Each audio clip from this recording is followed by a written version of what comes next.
Before you scroll past this video, before you dismiss what I am about to tell you as just another horror story, I need you to understand something critical. 10 people featured in these stories are still missing. Their families are still searching, and the Ontario Provincial Police have sealed 14 case files that directly connect to what you're about to hear. Here is what terrifies me most, and why you need to watch until the very end. At the conclusion of this video, I will reveal the one geographic pattern that connects all 10 locations. A pattern that suggests something is systematically moving through Ontario. Something intelligent. Something that has been active for over 80 years. And 3 days ago, it claimed its most recent victim just 40 miles from Toronto. This information isn't in any police report. It's not in any news article. I discovered it by analyzing case files that were supposed to remain sealed forever. And the moment I made this connection, someone started following me. Now, before we descend into the Ontario darkness, you must do 5 critical things right now. First, subscribe to Vesper Shroud immediately. Why? Because next week, I am releasing the cases that were too disturbing to include here. Stories involving entire police departments that went silent. Stories about a government facility in Muskoka where reality stopped working correctly. Stories that made seasoned detectives refuse to ever return to certain locations. Subscribers get exclusive early access 72 hours before public release. Second, DSTROY that bell icon and enable all notifications. I upload every single week, and what is coming will redefine everything you thought you knew about Ontario. We rebuilding the most dedicated community of truth seekers who aren't too afraid to look into the darkness. The shadows in Ontario run deeper than anyone imagines. Third, drop a comment this instant. Tell me, where are you watching from? What time is it? And this is crucial. Have you ever experienced something unexplainable in Ontario or near the Great Lakes? I am tracking a disturbing pattern. Viewers who watch these Ontario stories between 2 to 4 a.m. report hearing whispers they can identify. Footsteps in empty rooms. Shadows moving against walls where no shadows should exist. Your comment might be the key to understanding what is spreading. Fourth, there is a specific detail hidden in story number 6 that every paranormal investigator in Ontario knows but will never discuss publicly. It is a single phrase that, if you understand its meaning, reveals the true nature of what is happening. If you catch it, comment the exact timestamp. Less than 1% of viewers ever notice it. Prove you in that 1%. Fifth, and this might save your life, pay attention to the dates. Every story contains a specific date or time element. When you connect them, they form something, a sequence, a countdown, a warning system that has been active since 1934. Figure it out, and you understand when the next incident will occur. One final warning before we begin. If you've ever driven through Ontario after dark, if you've ever pulled off Highway 401 into small towns that feel wrong, if you've ever stood beside Lake Erie or Lake Ontario and felt like something was watching from the water, you might recognize some of these locations. You might remember warnings you were given, and you might finally understand why the old-timers told you to never investigate certain sounds, never explore certain tunnels, never answer certain phone calls. The most chilling part? 3 of the storytellers in this compilation have gone silent in the past 6 months. Their families report they fine, but different. They refuse to discuss what happened after their encounters. They avoid certain topics. And when you look into their eyes in recent photos, something fundamental has changed. Now, let me tell you about the girl who died screaming in a tunnel over 100 years ago, and why she is still trying to drag people into her eternal suffering. Story 1. Screaming Tunnel. I still hear her voice every night. That terrifying scream echoing through the darkness, begging me to help her. But the worst part, I know now that I should never have answered. Last October, my buddies and I crossed the border into Ontario for a weekend trip. We were 4 guys in our early 40s, looking for something different, something away from our usual lives in Buffalo. Someone mentioned the Screaming Tunnel near Niagara Falls. The local legend sounded perfect for a scary autumn night. They said if you lit a match inside the tunnel at midnight, you would hear the ghost of a young girl who burned to death there over 100 years ago. Urban legend stuff. Creepy folklore to get your blood pumping. We arrived just before 11. The tunnel sat beneath the old railway tracks on Warner Road, a dark limestone passage cutting through the earth like an open mouth. The autumn air felt thick and cold. No other cars around, no streetlights, Just us and that black hole in the ground, barely visible in the moonlight. The tunnel stretched about 250 feet long. Limestone walls curved overhead, stained with decades of moisture and moss. The smell hit me first. Damp stone mixed with something else. Something rotten. My friend Jake laughed nervously as we stood at the entrance, our flashlights cutting weak beams into the haunted darkness ahead. We decided to walk through first without lighting any matches, just to get a feel for the place. The moment we stepped inside, the temperature dropped at least 20 degrees. Our breath came out in visible clouds. The walls closed in around us, narrowing as we moved deeper. Water dripped somewhere in the distance. Each footstep echoed against the curved ceiling, bouncing back at us from every direction. Halfway through, Mike stopped. He raised his hand for silence. We all froze. At first, I heard nothing but our own breathing and the steady drip of water. Then it came, faint, distant, a sound that made every hair on my body stand straight up. Crying. A child crying somewhere in the darkness ahead. Jake tried to laugh it off, said it was probably just wind moving through the tunnel, playing tricks on our ears. But wind does not sob. Wind does not hiccup between breaths like a frightened little girl lost in the night. We continued forward, slower now. The crying grew louder with each step. Not closer, exactly, just louder, more desperate, more real. By the time we reached the far end of the tunnel and stepped back into the October night, we were all shaken. Nobody wanted to admit it, but fear had wrapped itself around our throats. Mike suggested we forget the whole thing, head back to the hotel, get drunk and laugh about how spooked we got. But Jake pulled out a book of matches, said we came all this way, might as well complete the ritual. Light a match at midnight inside the tunnel and see what happens. I should have said no, should have walked away right then, but curiosity mixed with pride, and soon we were checking our watches, waiting for midnight to arrive. At 11:58, we walked back into that horrifying tunnel. The darkness felt thicker this time, heavier, like it was pressing against us from all sides. We made it to the center point, where the railway tracks rumbled overhead. Jake struck the match. The tiny flame flickered to life, casting dancing shadows across the limestone walls. For 3 seconds, nothing happened. Then the match went out. Not from wind, not from Jake dropping it. It just died, like something had snuffed it between invisible fingers. The screaming started immediately. Not a distant cry this time. Right there with us, all around us. A young girl, whose voice, shrieking in absolute terror and agony. The sound drilled into my skull, so loud and piercing that I dropped to my knees with my hands pressed against my ears. But it did not help. The screaming came from inside my head now, mixed with words I could barely understand through the chaos. Help me, please help me. It burns so bad. The voice cracked with pain and fear so raw, so genuine, that tears started streaming down my face. This was not some recording, not some Halloween prank. This was real suffering, real horror trapped somehow in this cursed place. Then I saw her, at the far end of the tunnel, illuminated by nothing, stood a small figure. A girl, maybe 10 or 11 years old. Her dress hung in charred tatters. Her hair was singed away on one side of her head. Even from a distance, I could see the burns covering her exposed skin. She stood perfectly still, staring at us with eyes that reflected no light. My friend saw her too. I know because Mike was screaming now, his voice mixing with hers. Jake was already running back the way we came, his footsteps echoing like gunshots. But I could not move. I was frozen, locked in place by those terrible, empty eyes. The girl raised one burned hand and pointed directly at me. Her mouth opened wider than humanly possible, and the screaming intensified until I thought my eardrums would burst. The sound was not just noise anymore. It carried images with it, flashes of memory that were not mine. I saw a farmhouse at night, a father drunk and raging, a mother hiding upstairs with her daughter, fire spreading fast through the wooden structure, a choice made in panic, the mother escaping through a window, planning to catch her daughter who would jump next. But the girl never made it to that window. The flames moved too quickly. She ran through the house, her nightgown catching fire, her skin blistering and peeling, screaming for help that never came.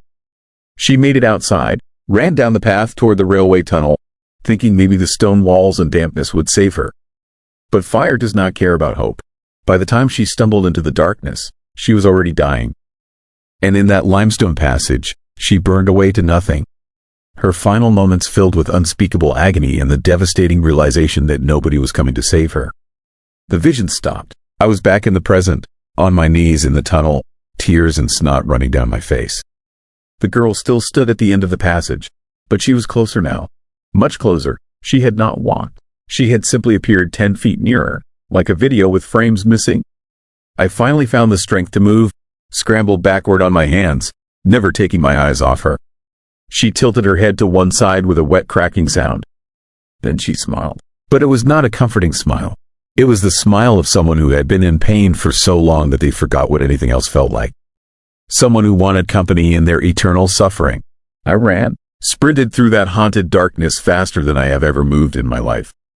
Behind me, I heard her footsteps, small feet slapping against wet stone. Getting closer, always closer. The tunnel seemed to stretch on forever. The exit shrinking to a pinpoint of distant moonlight that never got any nearer no matter how fast I ran. Something grabbed the back of my jacket. Cold fingers, impossibly strong, yanked me backward. I screamed and twisted, tearing free, losing my jacket in the process. 5 more steps. 4, 3. The darkness behind me felt alive, reaching out with hungry tendrils. I burst out of the tunnel and kept running. Did not stop until I reached our rental car. Jake and Mike were already there, engines running, doors open. We piled in and Mike floored it, tires screaming against the pavement. Nobody spoke during the drive back to Buffalo. What could we say? We had gone looking for a scary story and found something far worse. Something real, something that still had teeth. I thought it ended there, hoped desperately that leaving Ontario would leave that horror behind. But 2 weeks later, Jake called me at 3 in the morning. He was crying, said he kept hearing her voice in his apartment. That burning smell followed him everywhere. He had started finding small, charred handprints on his bathroom mirror, his refrigerator, his bedroom window. Mike stopped answering his phone entirely. His wife contacted me a month later, asking if I knew what was wrong with him. Said he had become obsessed with fire safety. Installed 20 smoke detectors throughout their house. Sleeps with a fire extinguisher next to his bed. Wakes up screaming about a girl in the darkness who wants him to burn with her. As for me, I still hear that voice. Not every night, but often enough. Sometimes I wake up convinced my house is on fire, even though nothing is burning. I smell the smoke, feel the heat, hear her crying, begging for help that I cannot give. Last week, I found something that made everything infinitely worse. I was researching the tunnel, trying to understand what we had encountered. I found an old newspaper article from 1899. It detailed the death of a young girl named Sarah Whitman, who died in a fire at her family farm. The article mentioned that she ran burning from the house and made it as far as the nearby railway tunnel before succumbing to her injuries. But here's the truly terrifying part. The article included a sketch of the girl. I stared at that faded, century-old drawing for a long time, my hands shaking. Because I recognized her immediately. The same face, the same sad eyes, the same expression of confused anguish. Only in the sketch, both sides of her head had hair. Both her hands were unburned. The artist had drawn her as she was before the fire, but I saw her as she was after, as she still is, trapped somehow in that cursed limestone passage, reliving her death over and over for more than 100 years. The worst part came at the end of the article. It mentioned that Sarah Whitman had lived for nearly 6 hours after the fire started, suffering unimaginable pain the entire time. The doctor who examined her body said her burns were so severe, it was a mystery how she remained conscious for so long. They theorized her desperate will to live kept her from dying quickly. 6 hours of burning alive. 6 hours of agony so intense that it somehow carved itself into the very stones of that tunnel, creating an echo, a loop, a recording of suffering that could reach out and touch the living. I have not gone back to Ontario. Never will. But it does not matter. Geography means nothing to whatever Sarah has become. The distance between her world and mine grows thinner every night. Sometimes I wake up and swear I can see her standing at the foot of my bed, her burned hand reaching out, her mouth open in that endless scream. She wants something from me, from all of us who heard her that night, but I do not know what. Help? Company? Or maybe she just wants to share what was done to her. To make others understand the horror of dying alone in the darkness, your skin peeling away, nobody coming no matter how loud you scream. They say the tunnel is just a tunnel, that the legend is just a story parents tell to scare their teenagers. But I know the truth now. Some suffering is too terrible to fade away. Some deaths leave marks that time cannot erase. And some places hold on to the worst moments in human history, keeping them fresh and alive and hungry. The screaming tunnel is real. Sarah Whitman is real. And if you ever find yourself near Niagara Falls on a dark October night, stay away from that limestone passage beneath the railway tracks. Do not light a match. Do not listen for voices in the darkness, because if you hear her crying, if you see her standing in the shadows with her burned hands reaching out, you will never be free of her. She will follow you home. She will wait in your quiet moments. And eventually, when you least expect it, she will show you exactly what it feels like to burn. I hear her now, right now as I tell you this, crying somewhere in my house, getting closer with each passing night. And I know with terrible certainty that soon, very soon, she will find me.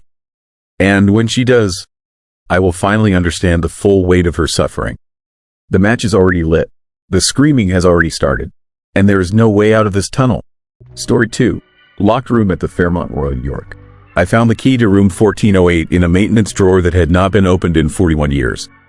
My name is Marcus Webb, and I worked night maintenance at the Fairmont Royal York in Toronto for 3 years before the events I am about to describe.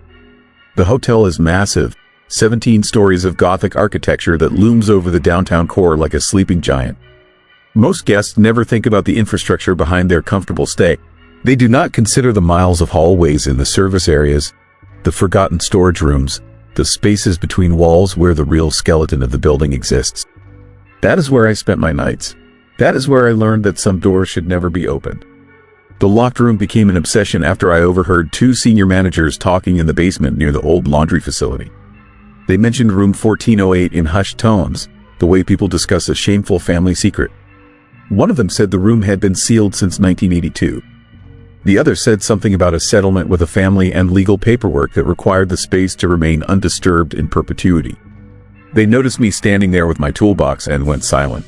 The older manager, a man named Dreyfus who had worked at the hotel since the 70s, gave me a look that made my skin crawl. It was a warning. I pretended I had not heard anything and walked away. But curiosity is a dangerous thing, especially when you work the graveyard shift and have too much time to think. I started researching. The hotel records from 1982 were sparse, deliberately vague. There was a notation in the maintenance logs from October of that year that simply read, Room 1408 decommissioned.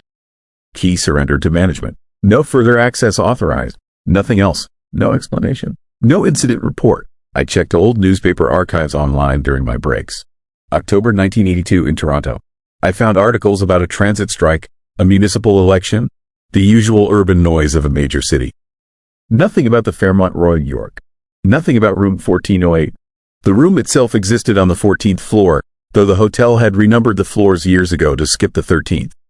So technically it was on the 13th floor, which felt fitting for something so unsettling. I walked past the location dozens of times during my rounds. The doorway had been drywalled over and painted to match the hallway. You would never know it was there unless you studied the floor plans carefully. The space should have been between rooms 1407 and 1409, but instead there was just blank wall. The guests staying on the other side never questioned it. Why would they? The key I found was old brass, tarnished green with age. It was in a drawer filled with obsolete master keys from hotel renovations over the decades. A small paper tag attached to the ring was marked with faded ink, 1408. My hands shook when I held it. This was the kind of moment where rational people make smart decisions. They'd put the key back. They'd forget about it. They'd go home to their families and sleep soundly. I took the key home with me that morning. For 3 nights I carried it in my pocket like a cursed talisman. The weight of it felt heavier than brass should feel. I started having dreams about the room. In these dreams I would stand in the hallway on the 14th floor and the wall would dissolve like smoke. The door would appear, dark wood with the number 1408 in brass numerals. I would reach for the handle and then wake up gasping, drenched in sweat. My wife asked if I was feeling sick. I lied and said it was just stress from work. On the 4th night, I made my decision. I would open the room, just to see, just to satisfy the gnawing curiosity that had become an obsession. I told myself it was harmless. Maybe the room was empty. Maybe the whole thing was an administrative error blown out of proportion. People seal off rooms in old hotels all the time for structural reasons, asbestos abatement, insurance liability. It did not have to be sinister. I waited until 3 in the morning when the hotel was at its quietest. The hallways on the guest floors were silent except for the ambient hum of ventilation and the occasional creak of old buildings settling. I took a utility knife from my tool belt and carefully cut through the drywall where the door should be. The blade sank into the plaster easily, too easily. It felt like cutting through skin. Behind the drywall was the door. Original dark wood, untouched by the renovations that had modernized the rest of the floor. The brass numbers 1408 were still mounted at eye level, polished and gleaming despite 4 decades of darkness. That detail bothered me immediately. How could the numbers be so clean? I inserted the key. It turned smoothly, as if the lock had been oiled yesterday. The door opened without a sound. The room was intact, completely furnished. A double bed with a floral bedspread that looked straight out of the early 80s. A wooden desk with a rotary phone. A television set with a boxy cube design. Heavy curtains drawn across the window, and the lights were on. Not the overhead light, but the bedside lamps. Both of them, glowing with warm yellow light as if someone had just been there. I stood in the doorway, every instinct screaming at me to leave. The air in the room felt wrong. Too still, too warm, like breath. Then the phone rang. The sound was deafening in the silence. A sharp mechanical trill that made me jump. I stared at the rotary phone on the desk. It rang again, and again. I took a step into the room, my heart hammering against my ribs. I reached for the phone, then stopped. Something made me check the wall jack first. I knelt down and looked behind the desk. The phone cord was not plugged in. It lay coiled on the floor, disconnected. But the phone kept ringing. I backed toward the door. That was when I noticed the guest book on the desk. A leather-bound registry that should not have existed. Hotels did not keep room-specific guest books. I opened it with trembling hands. The pages were filled with names and dates. The last entry was dated October 29, 1982. The handwriting was shaky, barely legible. It knows I am here. It has always been here. This room is not empty. We thought we were alone. The phone stopped ringing. The silence that followed was worse than the sound. I could hear my own breathing, fast and shallow. I could hear my pulse in my ears. And beneath that, I could hear something else.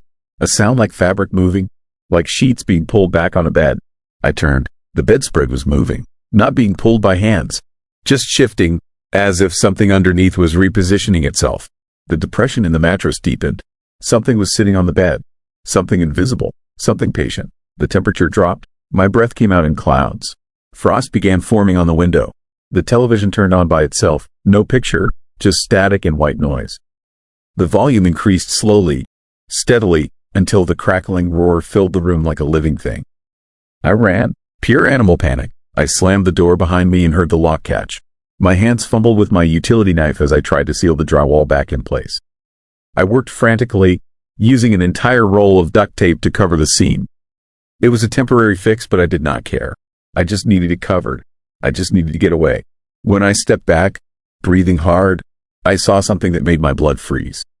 The drywall was vibrating, slightly, rhythmically, like something on the other side was breathing. I went straight to Dreyfus. I found him in his office, the same place he had worked for 40 years. When I told him what I had done, his face went pale. He did not yell. He did not fire me. He just sat down heavily in his chair and looked older than I had ever seen him look. "You opened it," he said quietly. "God help you, you actually opened it." He told me the truth then. The story the hotel had buried. In October 1982, a guest named Arthur Finch checked into room 1408. He was a traveling salesman, alone, unremarkable. Housekeeping found him 3 days later. He had barricaded himself inside. He had torn the room apart, furniture overturned, walls scratched and gouged. He had written the same phrase over and over on the walls in his own blood. "It will not let me leave." When they finally broke down the door, Finch was sitting on the bed, perfectly calm. He looked at the hotel staff and said very clearly, "There is something in here with me. It has been here longer than the building. It was here before. It will be here after." Then he stood up, walked to the window, and threw himself through the glass. 14 stories down to the street below. The hotel settled with the family. The room was sealed. The incident was erased from official records. Dreyfus was a junior manager at the time. He was one of the people who helped wall it up. He said they all agreed never to speak of it. He said the room should have stayed closed forever. What was in there with him? I asked, what did he see? Dreyfus looked at me with hollow eyes. "Nothing," he said. That was the horror of it. The room was empty. The door was locked from the inside. He was completely alone. But he insisted something was there, watching him, waiting. And toward the end, before he jumped, he told the police something else. He said it had shown him its face. He said it was wearing his face. He said it knew everything about him. His memories, his fears, his voice. He said it was learning how to be him. I quit that night. I never went back to the Fairmont Royal York. But the story does not end there. It follows me. 2 weeks after I opened room 1408, strange things began happening in my apartment. I would wake up at 3 in the morning to find the lights on in rooms I had not entered. My phone would ring with no caller ID. When I answered, there was only silence on the other end. But it was not empty silence. It was the silence of someone listening. My wife left me 3 months later. She said I had changed. She said I talked in my sleep now. Long conversations with someone she could not see. She said my voice sounded different when I did it. Colder, flatter, like I was reading from a script. I started seeing him a month ago. Arthur Finch, or something wearing his shape. He stands at the edge of my vision. In reflections. In windows. Always watching. Always still. Sometimes I catch him mimicking my movements a half second behind, like he is practicing. Last week I found a guest registry on my kitchen table. The same leather-bound book from room 1408. My name was written inside in handwriting that looked almost like mine, but not quite. The entry was dated today. The note beside it said, "It followed me home. It is learning. It is patient. It will wait until it knows everything. I am writing this as a warning. If you work at the Fairmont Royal York, do not look for room 1408. If you find a key, destroy it. Some doors were sealed for a reason. Some spaces should remain empty. But I know the truth now. The room was never empty. And it is not a room that follows you. It is what was waiting inside. Patient. Timeless. Hungry for identity. It does not kill. It replaces. Slowly. Carefully. Learning your life one detail at a time until it can wear you like a suit. I can feel it now. In the quiet moments. Watching through my eyes. Thinking my thoughts a second before I do. Sometimes I look in the mirror and I am not entirely sure who is looking back. The scariest part. I do not think I am Marcus Webb anymore. I think I am what learned to be him. And if you are reading this, if you are listening to these words, I want you to understand something terrifying. This story is being told in my voice, my words, my memories, but can you be absolutely certain it is really me telling it? Or has something else learned how? Story 3. Rice Lake Beast. I watched something that should not exist drag a full-grown buck across the frozen surface of Rice Lake, and the tracks it left behind had 3 clawed toes like nothing in any wildlife manual. My name is David Keller, and I have been a conservation officer with the Ontario Ministry of Natural Resources for 19 years. I have tracked black bears through dense forest, investigated illegal hunting operations, and recovered bodies from drowning accidents in the backcountry. I thought I had seen everything the wilderness could throw at me. But what emerged from the woods near Rice Lake in January of last year shattered every assumption I had about what lives in the forests of eastern Ontario. The first report came in on January 9th. A farmer named Bill Henderson called our office in a state of near panic, saying something had killed 3 of his sheep during the night. Not wolves or coyotes, something else. Something that left tracks he had never seen before and took only parts of the animals, leaving the rest scattered across his property in a way that seemed almost purposeful, almost ritualistic. I drove out to his farm that afternoon. The scene was disturbing. The sheep had been torn apart with incredible violence, but the killing pattern was wrong for any predator I knew. Wolves go for the throat. Bears maul and crush. Coyotes are efficient, surgical. This was different. The animals had been ripped limb from limb, pieces scattered in a rough circle around the pen, and in the center of that circle was a pile of entrails arranged in a shape that made my skin crawl. But the tracks were what really got my attention. They started at the tree line and crossed the snow-covered field to the sheep pen. 3-toed prints, each toe ending in a claw mark that dug deep into the frozen ground. The prints were huge, easily 14 inches long, and the stride was at least 6 feet between steps. Whatever made them walked upright on 2 legs and weighed enough to sink several inches into hard-packed snow. I photographed everything and took measurements. Sent the images to colleagues, to wildlife biologists, to anyone who might help identify what we were dealing with. Nobody had answers. The prints did not match any known animal in Ontario. Not bears, which have 5 toes. Not large birds, which would show distinct talon marks. These were something else entirely. 3 days later, another call came in. A couple hiking near the Rice Lake shoreline had heard something moving through the forest, something large that made a sound they described as a wet, rasping breath. They claimed they saw it briefly through the trees, a hunched figure at least 7 feet tall, covered in matted dark fur or hair, with eyes that reflected their flashlight beam in a deep, unsettling red. I started a serious investigation at that point, set up trail cameras in the area where the sightings occurred, organized search parties with experienced trackers. We found more prints, always the same three-toed pattern, always showing that bizarre upright stride. And we found kill sites, deer carcasses, some fresh, some several days old, all showing the same violent dismemberment pattern. Whatever this thing was, it was hunting actively and efficiently. On January 18th, I found something that connected this creature to a legend I thought was purely American folklore. I was researching similar sightings, trying to find any historical precedent, when I came across reports from Enfield, Illinois, from the spring of 1973. Dozens of people in that small Illinois town had reported seeing a creature that matched almost exactly what we were tracking. 7 feet tall, gray or dark matted fur, three-toed feet, arms that seemed too long for its body, red eyes that glowed in the dark. The Enfield monster, as the locals had called it, terrorized that community for several weeks before vanishing completely. The descriptions were identical to what witnesses around Rice Lake were reporting. Same height, same eyes, same impossible three-toed tracks. As I dug deeper into the Enfield case, I found something that made my blood run cold.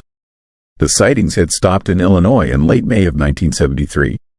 But starting that same summer and continuing sporadically through the decades, there were scattered reports of similar creatures moving north.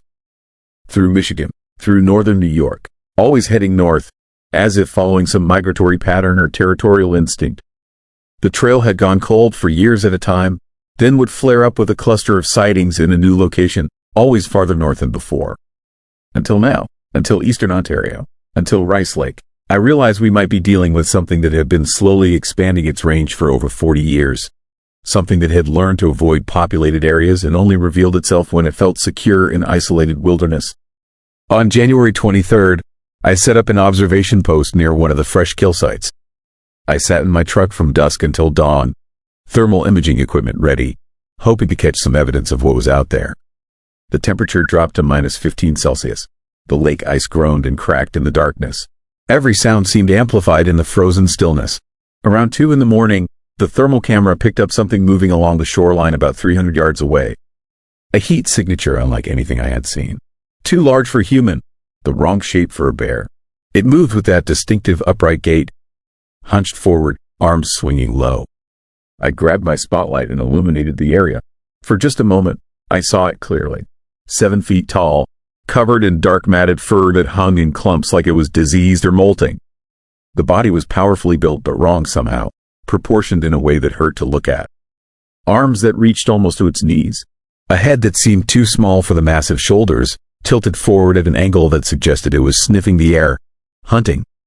And the eyes, when my spotlight hit them, they reflected back that deep, blood-red glow that had been described by every witness.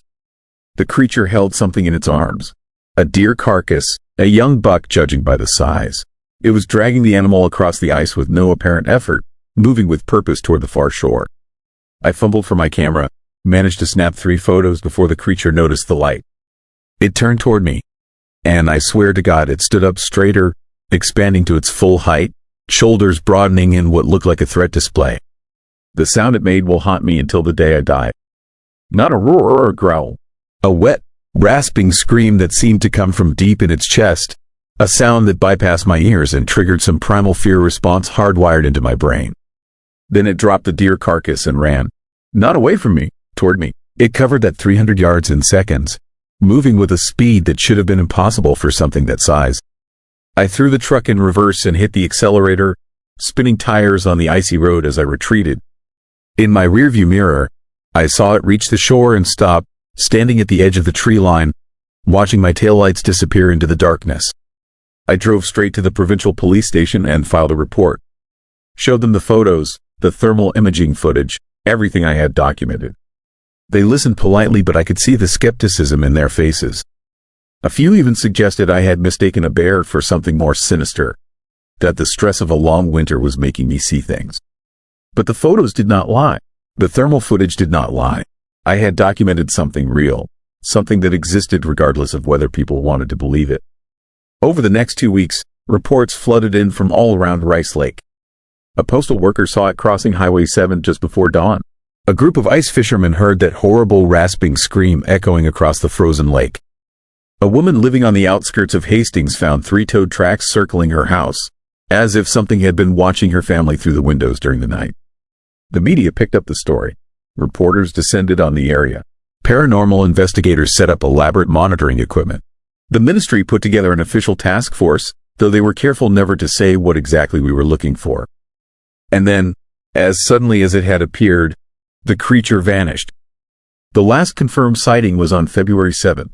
After that, nothing. No more tracks, no more kills, no more of that terrible screaming in the night.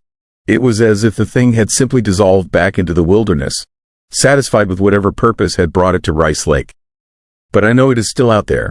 Somewhere, the migration pattern suggests it was moving through, not settling. Which means it is probably farther north now, into the deeper wilderness where fewer people live and even fewer would believe the stories of those who see it. The ministry closed the investigation in March, officially listed it as a series of misidentifications and animal attacks consistent with wolf or bear activity. My photos were filed away, and I was quietly told to stop discussing the case publicly. But I keep searching. I check reports from communities farther north.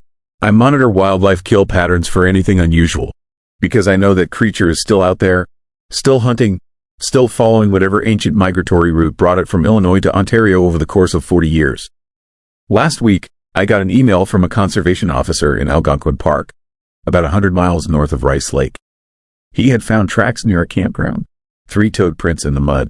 He wanted to know if I had ever seen anything like them, if I had any explanation for what could leave marks like that. I sent him my files, told him to set up cameras and be careful, told him that if he saw the creature, if he saw those red eyes looking back at him from the darkness, he should not try to follow it or confront it. Because whatever the Enfield monster or the Rice Lake beast or whatever we want to call it is not just an animal. It is something that has learned to avoid us, to move through our world without being caught, to hunt and kill and disappear like smoke. And it is still moving north. I think about those early reports from Enfield in 1973. About how quickly the creature vanished after people started actively hunting for it. About how it seemed to sense when it was being watched or tracked. About the intelligence it requires, the awareness of human behavior and patterns. That is what terrifies me most. Not the size or the strength or even that horrible scream. It is the intelligence, the patience, the ability to adapt and survive for decades while slowly expanding its territory. Because if it can do that, if it can remain hidden for so long while moving through populated areas, then what else might be out there? What other creatures from folklore and legend might be real? Might be watching us from the tree line? Might be adapting to our world in ways we cannot detect? I still patrol the Rice Lake area. Still check the shorelines and the forests for any sign of its return. And every time I am out there alone at night, every time I hear something moving through the trees or see eyes reflecting my flashlight from the darkness, I wonder if it came back. If it is watching me the way I am watching for it. If it remembers the man who shined a spotlight on it that freezing January night and interrupted its hunt. The creature left behind no bodies, no definitive proof of what it was beyond those photographs and thermal images that the ministry keeps locked away. But it left something worse.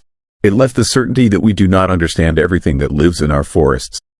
That there are things moving through the wilderness that defy classification, that exist in the spaces between what we know and what we refuse to believe. The Enfield monster came north. It found new territory in Ontario.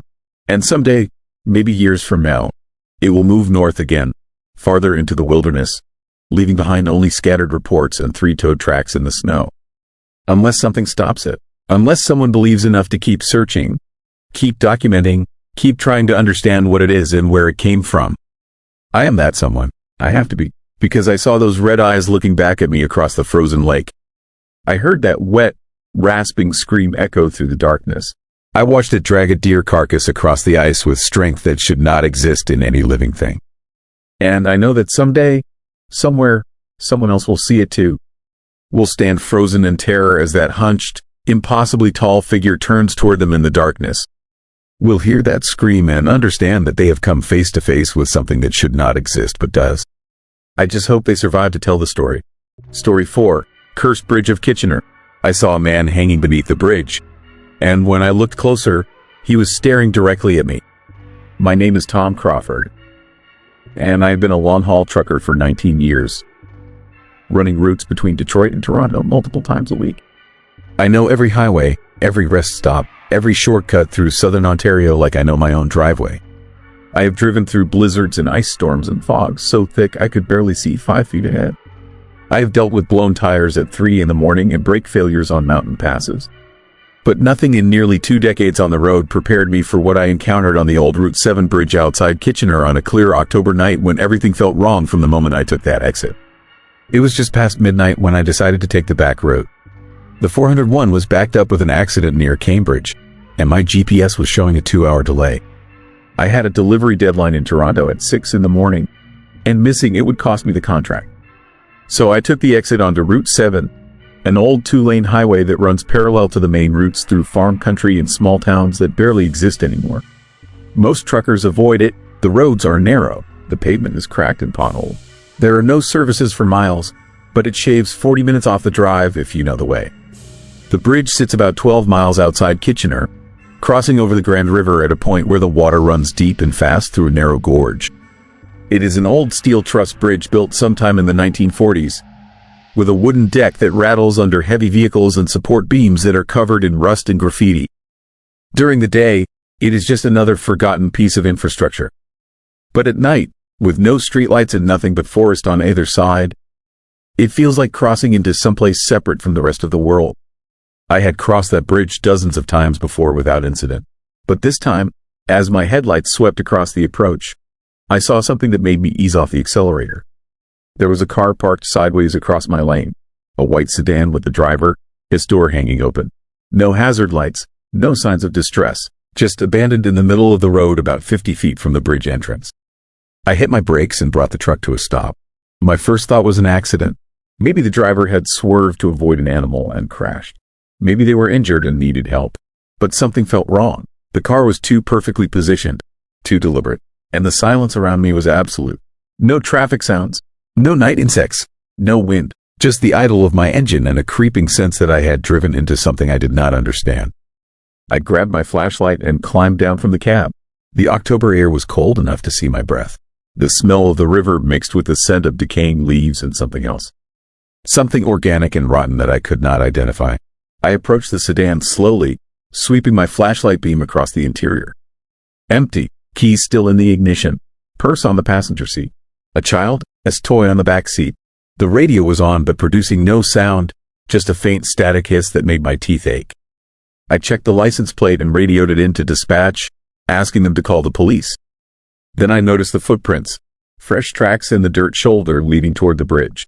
A woman's shoes based on the size and shape. The prints were unsteady, staggering, like someone disoriented or injured. They led directly onto the bridge and disappeared into the darkness. Every instinct told me to get back in my truck and wait for the cops. But what if she was hurt? What if she was confused and wandering near the edge of the bridge? I have 2 daughters. If one of them was in trouble, I would want someone to help. So I followed the footprints onto the bridge, my flashlight beam cutting through the darkness ahead. The wooden deck creaked under my weight. The support beams groaned. I could hear the river rushing below, violent and cold. About halfway across, I noticed the footprints stopped. Not faded, not smudged. They just ended abruptly as if the person walking had simply ceased to exist mid-stride. I shined my light over the edge of the bridge, down into the gorge. That was when I saw him. He was hanging from one of the support beams about 20 feet below the deck. A man in a gray suit that looked decades out of style. His body swayed slightly in the wind that funneled through the gorge. But it was the way he was positioned that made my stomach drop. His face was turned upward, looking directly at me. His eyes were open, and he was smiling. I stumbled backward, my heart hammering in my chest. This was not right. Bodies do not smile. Bodies do not turn to face you. I swept my flashlight away and then back, thinking maybe I had misunderstood what I was seeing.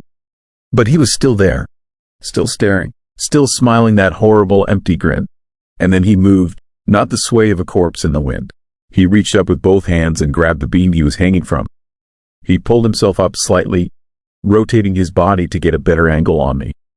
The rope around his neck did not loosen, did not break. He just hung there, suspended by his neck, looking at me with those dead eyes and that terrible smile while his hands gripped the beam like he was doing a pull-up. I ran, pure terror, no thought, no hesitation. I sprinted back toward my truck, my boots pounding on the wooden deck, my breath coming in ragged gasps. Behind me, I heard a sound like rope sliding over metal. A wet dragging sound, footsteps on wood. Something was following me. Something that should have been dead was moving on the bridge behind me. I reached my truck and threw myself into the cab. I locked the doors with shaking hands and fired up the engine. My headlights illuminated the abandoned sedan and the empty bridge beyond. Nothing, no figure, no movement, just the empty bridge in the cold October night. But I could hear it, a scraping sound, metal on metal, something climbing, something moving along the underside of my truck. I put the truck in gear and hit the gas. I did not care about the abandoned car, did not care about the woman or the police or anything except getting away from that bridge. My truck roared forward, tires screaming, and I felt something let go underneath. A heavy thud against the pavement. I checked my mirror and saw nothing but darkness. I drove for 20 miles before I stopped shaking enough to pull over. When the police finally reached me, I told them everything. The abandoned car, the footprints, the hanging man. They listened with the expressions of people who have heard too many stories from exhausted truckers who have been on the road too long. They went back to check the bridge. They found the sedan. The owner was a woman named Patricia Hollis. She had been reported missing 3 days earlier after her car was found abandoned on Route 7. She was never located. No body, no evidence of foul play. Just another missing person case in a region that has too many. The police found no hanging body, no rope, no signs anyone had been on the bridge except my boot prints. They said I was tired, stressed, that shadows and reflections on water can play tricks on the mind. They made a note in their report and sent me on my way. But I started researching. Late nights in motel rooms, library archives, old newspaper microfilm. I found the story buried in the Kitchener record from November 1953. A man named Douglas Mercer had committed suicide by hanging himself from the old Route 7 bridge. He had been a banker, married with 2 children, no apparent reason for the act. His body was found by a passing driver who reported seeing him swaying in the wind beneath the bridge. The article included a photograph, a man in a gray suit, thin face, dark hair, the same man I had seen. But that was not the disturbing part. I found 17 other reports over the past 70 years, different witnesses, different years, all describing the same encounter, a hanging man beneath the bridge, always at night, always staring at the witness, always moving in ways that corpses should not move. Some witnesses reported being followed. Some reported hearing voices. 3 witnesses were involved in fatal accidents within days of their sighting. The cases were never connected, never investigated as anything more than coincidence. I found a retired police officer named Gerald Hutchins who had worked in the area during the 1980s and investigated several of the sightings. He agreed to meet me at a diner off Highway 8. He was in his 70s, a large man gone soft with age but still carrying himself with authority. When I described what I had seen, he did not look surprised. He looked resigned. Gerald told me the bridge was cursed. He used that exact word, cursed. He said the local indigenous people had warned against building anything at that location. They said the gorge was a place where spirits gathered, where the barrier between the living and dead was thin. But the government built the bridge anyway in 1947. Douglas Mercer was not the first person to die there. He was just the first recorded suicide. Gerald said there had been dozens of deaths associated with that bridge over the decades. Suicides, accidents, disappearances, far more than statistical probability could explain. People would be driving across and suddenly lose control, or they would stop their cars and walk to the edge and jump. Or they would simply vanish, their vehicles found abandoned just like Patricia Hollis. The pattern was undeniable, but no one wanted to acknowledge it. No one wanted to admit that a piece of public infrastructure might be genuinely haunted.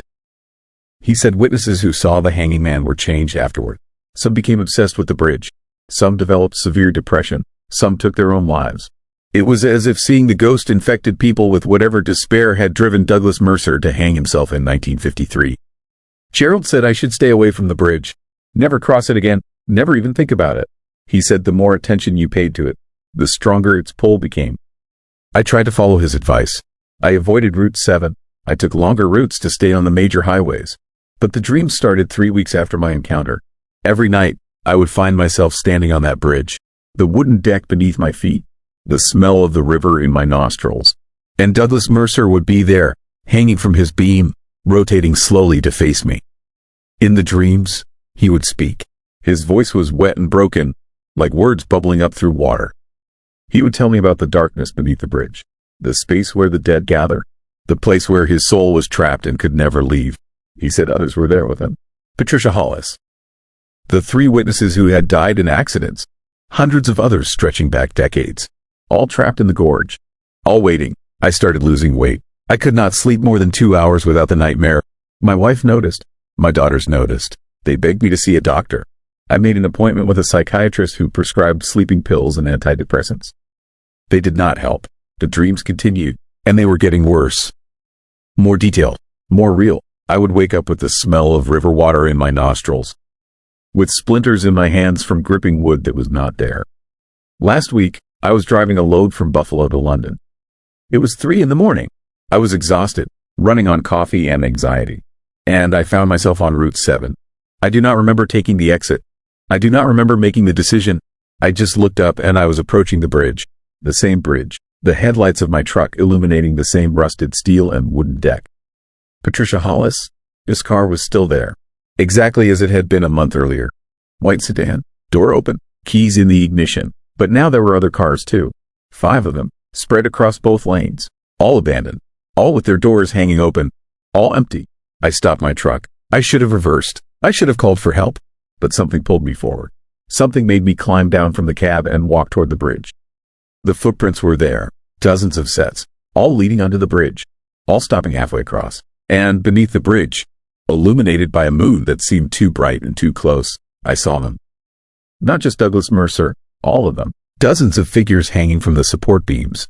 Men, women, children, all in the clothes they died in. All staring upward with empty eyes and terrible smiles. All waiting. And in that moment, I understood. The bridge does not just trap the dead. It calls to the living. It infects them with the same despair. The same need to join the others in that dark space beneath the deck where time stops and suffering becomes eternal. I am writing this from a motel room in Guelph. I have not slept in 3 days. I can feel the pull, the need to go back, to return to the bridge and finish what Douglas Mercer started 70 years ago. I know I will not be able to resist much longer. The dreams are not dreams anymore. They are memories, memories of a future that has not happened yet but already feels inevitable. If you drive through southern Ontario, avoid the old Route 7 bridge outside Kitchener. Do not stop if you see abandoned cars. Do not investigate footprints. Do not look beneath the bridge. Because once you see them, once you make eye contact with the dead hanging in the darkness, they will never let you go. You will carry them with you. They will call to you every night. And eventually, you will answer. I think I'm going to answer tonight. I think I'm going to drive back to that bridge one final time. Not because I want to, but because I no longer have a choice. The cursed bridge of Kitchener has claimed another victim. And by the time anyone reads this, I will be hanging there with the others, waiting for the next driver who makes the mistake of looking down into the darkness beneath the bridge. Some places are marked by tragedy. Some places hold on to suffering. And some places, like that bridge, exist as doorways to something darker than death. A place where the dead do not rest and the living are drawn into an endless cycle of despair. The bridge is waiting. It is always waiting. And it is always hungry. Story 5. Runner in the dark. I saw something running through the Toronto subway tunnels that should not exist. And now it knows I saw it. My name is Derek Walsh. I am 41 years old. A maintenance supervisor for the Toronto Transit Commission. Been doing this work for 17 years. I've seen rats the size of cats, homeless people living in abandoned sections, and more strange graffiti than you can imagine. But nothing, absolutely nothing, prepared me for what I encountered during the overnight maintenance shift last November. The TTC shuts down between 2 and 5 in the morning for track work and tunnel inspections. That is when crews like mine go into the darkness with our equipment and flashlights, checking rails and clearing debris. It is eerie work, walking through those empty tunnels with trains sitting silent in the stations. But you get used to it. The fear fades after a few months, becomes routine. Until that night, I thought I had seen everything the tunnels could show me. My crew was working the section between Union and King Station on Line 1. 4 of us total, spread out along about a quarter mile of track. Standard inspection, nothing unusual on the schedule. Just check the rails, test the signals, mark anything that needed repair. I was closest to Union Station, maybe 300 feet into the tunnel. The others were farther down, their lights visible as distant pinpoints in the darkness. The tunnel curved slightly here, the walls covered in decades of grime and soot. Water dripped from somewhere overhead, echoing in the confined space. Normal sounds, familiar sounds. Then I heard the footsteps, fast footsteps, running footsteps, coming from deeper in the tunnel, from the direction of King Station. But impossibly quick. Not jogging, not even sprinting at a normal human pace. This was faster. The sound of bare feet slapping against concrete with inhuman speed, growing louder with every second. I turned my flashlight down the tunnel, saw nothing but darkness and rails. But the sound kept coming, getting closer, a rapid staccato rhythm that made my heart start hammering. Nobody should be running in these tunnels. Nobody should even be down here except authorized personnel. I called out, asked who was there, demanded they stop. My voice echoed through the tunnel, bouncing off the curved walls. The footsteps did not slow, did not hesitate, just kept coming with that terrifying, impossible speed. Then I saw it. A pale shape emerged from the darkness, moving so fast it was almost a blur. Humanoid in form but wrong in every detail. Too thin, limbs too long, skin that glowed with a sickly, phosphorescent pallor in my flashlight beam. It was sprinting on all fours like an animal, but the way it moved defied everything I knew about anatomy and physics. The thing covered ground faster than any human could run, its elongated fingers and toes gripping the tunnel floor with sounds like claws on concrete. The head, if you could call it that, was tilted down, but I caught a glimpse of a face stretched and distorted, mouth hanging open in what looked like silent exertion. It was heading straight toward me. Terror locked my muscles for a crucial second. Then survival instinct kicked in. I scrambled backward, my boots slipping on the oily track bed. The creature closed the distance between us with horrifying speed. 30 feet, 20, 10. I pressed myself against the tunnel wall, making myself as small as possible. The thing rushed past me in a blast of cold air and an overwhelming stench of decay and chemicals. Close enough that I felt the wind of its passage, close enough to see details that made my stomach clench with fear. Its skin was not just pale, it was translucent. I could see dark veins and strange structures beneath the surface. The eyes, when it turned its head slightly as it passed, were completely black. No whites, no iris, just empty voids that seemed to absorb light. And it made no sound beyond its feet striking the ground. No breathing, no grunt of effort, nothing, just that rapid, rhythmic slapping of skin against concrete as it sprinted deeper into the tunnel toward Union Station. I stood frozen against the wall, my flashlight shaking in my hand, watching the pale shape disappear into the darkness. The sound of its running faded gradually. Then silence, complete, oppressive silence that felt worse than the terror of seeing it. My radio crackled, one of my crew asking if I was okay, saying they had heard me yell. I tried to respond, but my voice came out as a whisper. Had to clear my throat 3 times before I could speak clearly enough for them to understand. I told them to get out of the tunnel. Immediately, something was down here with us. Something dangerous. They thought I was joking at first. Crews are always pranking each other, trying to spook the new guys, but the fear in my voice convinced them. I heard them start moving, calling to each other as they headed back toward King Station. I should have followed them. Should have run back the way I came. But I needed to make sure that thing had not gone into Union Station. If it reached the platform, if any late-night staff were there, people could be in danger. I forced my legs to move, started walking toward Union, my flashlight beam cutting through the darkness ahead. Every shadow looked threatening now. Every sound made me jump. The dripping water sounded like footsteps. The creaking of the tunnel sounded like breathing. I reached the point where the tunnel opened into the station platform. Emergency lighting gave the empty platform a dim, yellow glow. No sign of the creature. No sign of anything disturbed. Just an empty station at 3 in the morning. Silent and still. Maybe it had continued running through. Maybe it had found another tunnel to disappear into. The Toronto subway system has miles of unused sections, abandoned passages, connecting tunnels most people do not even know exist. The thing could have vanished into any of them. I climbed onto the platform and immediately called my supervisor. Told him what I had seen.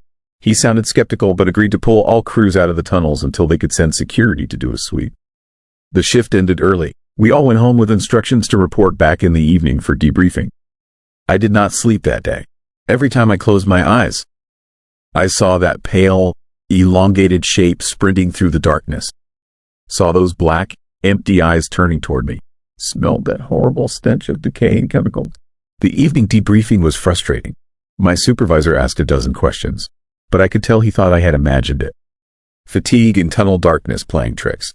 The other crew members had not seen anything, only heard me yelling. There was no physical evidence, no tracks beyond what you would expect in a subway tunnel. No sign anything unusual had happened. Security footage from Union Station showed nothing, just empty platforms and tunnels.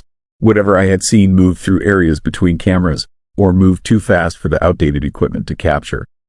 After 2 hours of questions that felt more like interrogation, my supervisor made a decision. I was to take a week of mandatory leave. Paid, but required. He said I needed rest. Maybe talk to someone. The transit authority had counselors for this kind of thing. I wanted to argue, wanted to insist I had seen something real. But the way everyone looked at me, with that mixture of concern and doubt, told me arguing would only make things worse. So I agreed, took my leave, and went home to my apartment in Scarborough. That first night of my forced vacation, I heard scratching at my bedroom window. Faint but persistent. Scritch, scritch, scritch. I lived on the 4th floor. Nothing should be at my window except pigeons. I pulled back the curtain, saw nothing but darkness and the faint lights of the city beyond. But the scratching continued, coming from the glass itself, like something on the other side was testing the window, searching for a way in. I backed away from the window and turned on every light in my apartment. Told myself it was just a bird, a branch scraping against the building. Anything except what my terrified imagination suggested. The scratching stopped around dawn. I sat in my living room, exhausted and wired on coffee, staring at the bedroom doorway, waiting for something to emerge from the darkness beyond. Over the next few days, things got worse. I started seeing pale shapes in my peripheral vision, quick movements at the edge of my awareness that vanished when I turned to look. The stench from the tunnel would appear suddenly in my apartment. That mix of decay and chemicals, lasting for just a few seconds before fading. I became convinced the creature had followed me. That somehow, by seeing it, by meeting those terrible black eyes for just an instant, I had marked myself, connected myself to it in some way. I started researching, spent hours online looking for any reports of similar encounters in subway systems. Found more than I expected. Urban legends from New York, London, Moscow. Maintenance workers reporting pale, fast-moving shapes in the deepest tunnels. Things that lived in the darkness between stations. Creatures that predated the subway systems, that had been disturbed when humans dug into the earth and carved out these underground passages. The Toronto Transit Commission had its own stories, buried in old employee forums and archived newspaper articles from the 70s and 80s. Reports of maintenance workers seeing something in the unused lower platform at Bay Station. Sightings in the tunnel sections that flooded during heavy rains. Stories dismissed as urban legend. Ghost stories to scare new hires. But I had seen it. Whatever lived in those tunnels was real. And it was not alone. On my 6th night off work, I woke at 3 in the morning to the sound of running.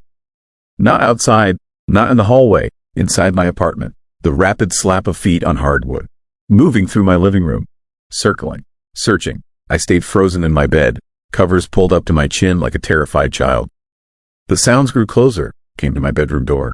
I could see the shadow under the door frame. Something tall and thin standing there, blocking the light from the living room. The door handle started to turn. I screamed. Actually screamed like I have never screamed in my life. The door stopped moving. The shadow disappeared. The apartment fell silent except for the hammering of my heart. I did not wait for morning. Grabbed my phone, my wallet, my keys, left my apartment still in my pajamas and drove to my sister's house in Mississauga. Told her I needed to crash for a few days. She took one look at my face and did not ask questions. I never went back to that apartment. Paid someone to pack my things and put them in storage. Broke my lease and moved in with my sister temporarily while I looked for a new place. The landlord kept my deposit, but I did not care. I would not spend another night in a space the thing had entered. I am back at work now. My supervisor cleared me after a psychiatric evaluation that I barely passed. The doctor said I had experienced a panic episode brought on by stress and isolation. Prescribed medication and recommended ongoing therapy. But I know what I saw, and I know it is still down there in the tunnels. I hear the other maintenance workers talking sometimes. Whispered conversations they think I cannot hear. About strange sounds in the deepest sections. About equipment that gets moved overnight. About that feeling of being watched in the darkness between stations. Last week, one of the newer guys came to me quietly. Said he had seen something during his overnight shift. Something pale and fast moving through the tunnel near Museum Station. Asked if I had ever seen anything weird down there. I told him no. Told him it was probably just shadows and fatigue. Told him what my supervisor had told me about how the mind plays tricks in the darkness. He looked disappointed, maybe even a little relieved. But after he walked away, I felt sick because I knew I had just lied. Knew I should have warned him. Should have told him to watch his back. To never go into the tunnels alone. To run if he ever heard those footsteps again. The thing in the Toronto subway tunnels is still there. Still running through the darkness with that impossible speed. Still hunting in the spaces between stations where no cameras reach and no light penetrates. Maintenance crews see it sometimes. Most do not report it. They know what happens to people who do. We go down into those tunnels every night, walk through the darkness with our flashlights and our equipment. And we try not to think about what else might be down there with us. What might be watching from the shadows just beyond our lights? What might decide to sprint out of the darkness moving faster than any human could escape? I still work the overnight shifts.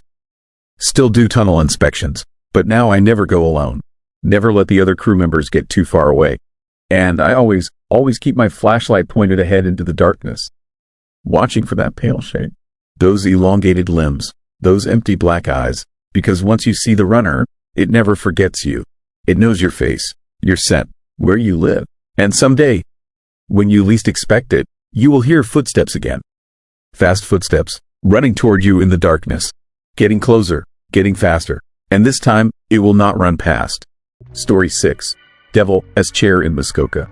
My brother sat in that stone chair for 6 hours and came back speaking a language that has been dead for 3,000 years. And he has no memory of where he went or what happened to him. My name is Michael Patterson, and what happened in the Muskoka wilderness last October destroyed my family and left me questioning everything I thought I knew about reality. This is not folklore passed down through generations or some campfire story designed to scare tourists. This is documented truth, medical records, police reports, linguistic analysis from university professors who have no explanation for what they heard. My brother James and I had been planning this camping trip for months. A week in the backcountry near Lake of Bays, just the two of us, like we used to do when we were kids. James was going through a rough divorce and needed to get away from the city, clear his head, remember what life felt like before everything fell apart. I thought the wilderness would help him heal. I was wrong. We set up camp on October 15th in a remote area about 8 miles from the nearest access road. Beautiful country. Dense forest of maple and pine. Rocky outcroppings overlooking pristine water. The kind of landscape that makes you understand why people fall in love with northern Ontario. The fall colors were at their peak, and the air had that crisp quality that comes just before winter. On our second day, we decided to explore deeper into the forest. The trails were unmarked, just game paths winding through the trees, but we had GPS and plenty of experience. About 2 miles from camp, we found something strange. A clearing we had not seen on any map.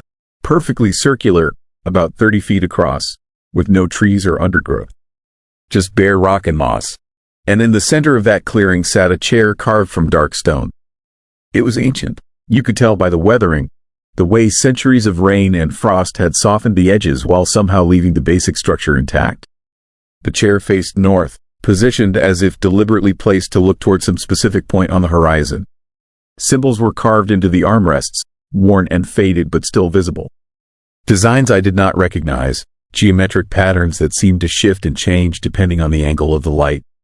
James approached it first. He ran his hand along the armrest, tracing those strange symbols, and commented on how cold the stone was despite the afternoon sun beating down on the clearing. He said it felt old. Really old, like it had been sitting there since before this forest existed, before the lakes formed, before people came to this land. I took photos, measured the chair, tried to document the symbols. Something about the whole setup felt wrong, felt deliberately hidden in this isolated spot for a reason. But James was fascinated. He kept circling the chair, examining it from every angle, asking who could have built it and why anyone would carve a throne-like seat in the middle of nowhere. That is when I found the other evidence. Around the perimeter of the clearing, hidden in the undergrowth, I discovered remnants of old campfires. Not recent ones. These were ancient fire rings, stones arranged in patterns that suggested this place had been used for gatherings, maybe ceremonies, a long time ago. And carved into several trees at the edge of the clearing were marks. Warning marks, symbols that even I could interpret as danger, as keep away, as something forbidden. I told James we should leave. Something about this place made my skin crawl, triggered some instinct that screamed we were trespassing on something we did not understand. But James was already sitting in the chair, joking about being the king of the forest, laughing at my paranoia. The moment he settled into that seat, everything changed. The temperature dropped. It plummeted at least 20 degrees in seconds. My breath became visible. Frost formed on the surrounding rocks. And James went completely still, his body rigid, his eyes wide and unfocused like he was staring at something a million miles away. I called his name, shook his shoulder. Nothing. He sat there frozen, barely breathing, his skin turning pale and clammy. I tried to pull him out of the chair, but it was like he had been glued to the stone. His body would not move no matter how hard I yanked. Then he started speaking. Not English, not French or Spanish or any language I recognized. It sounded ancient, guttural, with consonants that seemed impossible for a human throat to produce. The words came out in a steady stream, almost like he was reciting something, repeating phrases over and over in that terrible alien language. I panicked, ran back toward camp to get my satellite phone, to call for help. The run took maybe 20 minutes. When I got back to the clearing with the phone in hand, ready to explain this insane situation to emergency services, James was gone. The chair sat empty, no sign of him anywhere. No footprints leading away from the clearing. No sounds of him moving through the forest. He had simply vanished. I searched for hours, calling his name until my voice went hoarse, circling wider and wider from that clearing. Nothing. As the sunset and darkness fell, I had no choice but to hike back to camp and call the authorities. The police arrived the next morning with search and rescue teams. Over 40 people combing the forest, dogs tracking scent, helicopters with thermal imaging. They found nothing. No trace of James anywhere within miles of that clearing. The investigators questioned me extensively, wanted to know if we had been drinking, if James had mental health issues, if there was any reason he might want to disappear. I told them everything, about the stone chair, the symbols, the language he had spoken. I showed them the photos I had taken. They looked at me like I was crazy, suggested that stress and fear had made me imagine things, that James had probably just wandered off and gotten lost, that the cold and panic had affected my memory. But I knew what I had seen. I knew what had happened. 6 hours after James disappeared from that clearing, he walked into our campsite. Just appeared out of the forest at dusk, calm and quiet, like he had been out for an evening stroll. He had no memory of where he had been or what he had done. The last thing he remembered was sitting in the chair and feeling cold. Everything after that was blank. But he was different. Something fundamental had changed. His eyes had this distant quality, like he was seeing things the rest of us could not perceive. And when he spoke, when he tried to explain what he was feeling, that ancient language would slip out. Just single words at first, muttered under his breath without him even realizing. Then phrases, then entire sentences. We got him to a hospital in Huntsville. Neurologists ran every test imaginable. Brain scans, blood work, psychological evaluations. Everything came back normal. Physically, James was fine. But mentally, psychologically, he was not the same person who had sat in that chair. A linguistics professor from the University of Toronto heard about the case and came to interview James. She recorded hours of him speaking this unknown language, analyzed the patterns and structures. Her conclusion was disturbing. The language James was speaking resembled Proto-Indo-European, the theoretical ancient language that gave rise to most modern European languages. But it was older than that, more primitive, with elements that did not match any known human linguistic development. She said it was as if James had somehow learned a language that existed before recorded history, before any civilization we know about. And he spoke it fluently, with perfect grammar and pronunciation, despite having no previous knowledge of linguistics or ancient languages. The story should have ended there. James speaking a dead language, no memory of 6 hours, a strange experience we could never fully explain. But it did not end, because James started having dreams. Vivid, terrible dreams about that clearing, about the stone chair and what it really was. He said the chair was a doorway, a threshold between our world and somewhere else. He said when you sit in it, when the temperature drops and everything goes silent, you cross over. You leave this reality and enter a place that exists outside time, outside the normal flow of existence. He said there are others there. Not human, never human. Things that have waited in that space for thousands of years. Things that watch our world through doorways like that stone chair. And when someone sits in the chair, when they open the threshold, those things can reach through, can touch minds, can implant memories and languages and knowledge that no living person should possess. James said he met something in those 6 hours. Something that looked at him with recognition, like it had been waiting specifically for him. Something that spoke to him in that ancient language and showed him images of this world when it was young, when those stone thresholds were common, when people understood how to move between realities. But the cost of that knowledge, of crossing through and coming back, was memory. Your human memory gets traded for whatever knowledge they give you. You lose pieces of yourself, pieces of who you were, in exchange for understanding things that humans were never meant to know. I did not believe him at first, thought the trauma had triggered some kind of psychotic break. But then other cases started surfacing. I researched that clearing, dug through old records and historical accounts, found references going back over a century to people disappearing near that area of Muskoka. Hikers who vanished for hours or days and returned changed, speaking strangely, unable to remember where they had been. Indigenous stories about that region warned of thin places, spots where the barrier between worlds was weak, where spirits could reach through and touch the living. And there were other chairs. I found documentation of similar stone structures in remote areas across Ontario, all in isolated clearings, all associated with disappearances and strange occurrences. The devil, as chair, locals called them, though nobody remembered why or when that name started. James got worse over the following months. The language took over more of his speech. He stopped recognizing family members, stopped remembering his own life before that October day. The knowledge he had gained from crossing through that threshold was consuming his human identity, replacing who he was with something ancient and alien. He killed himself in February, drove up to Muskoka alone, hiked back to that clearing, and sat in the chair one final time. They found his body 3 days later. He had died of exposure, frozen to the stone, his eyes wide open and staring at the northern horizon. The autopsy showed nothing unusual except for one detail that the medical examiner could not explain. James' brain showed patterns of activity for several hours after his estimated time of death, as if something in his mind had kept functioning long after his body shut down, as if whatever he had brought back from that other place continued existing even after he was gone.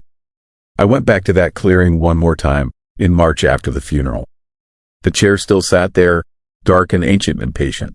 The symbols on the armrest seemed clearer now, easier to read, as if my exposure to James and his transformation had given me some understanding of what they meant.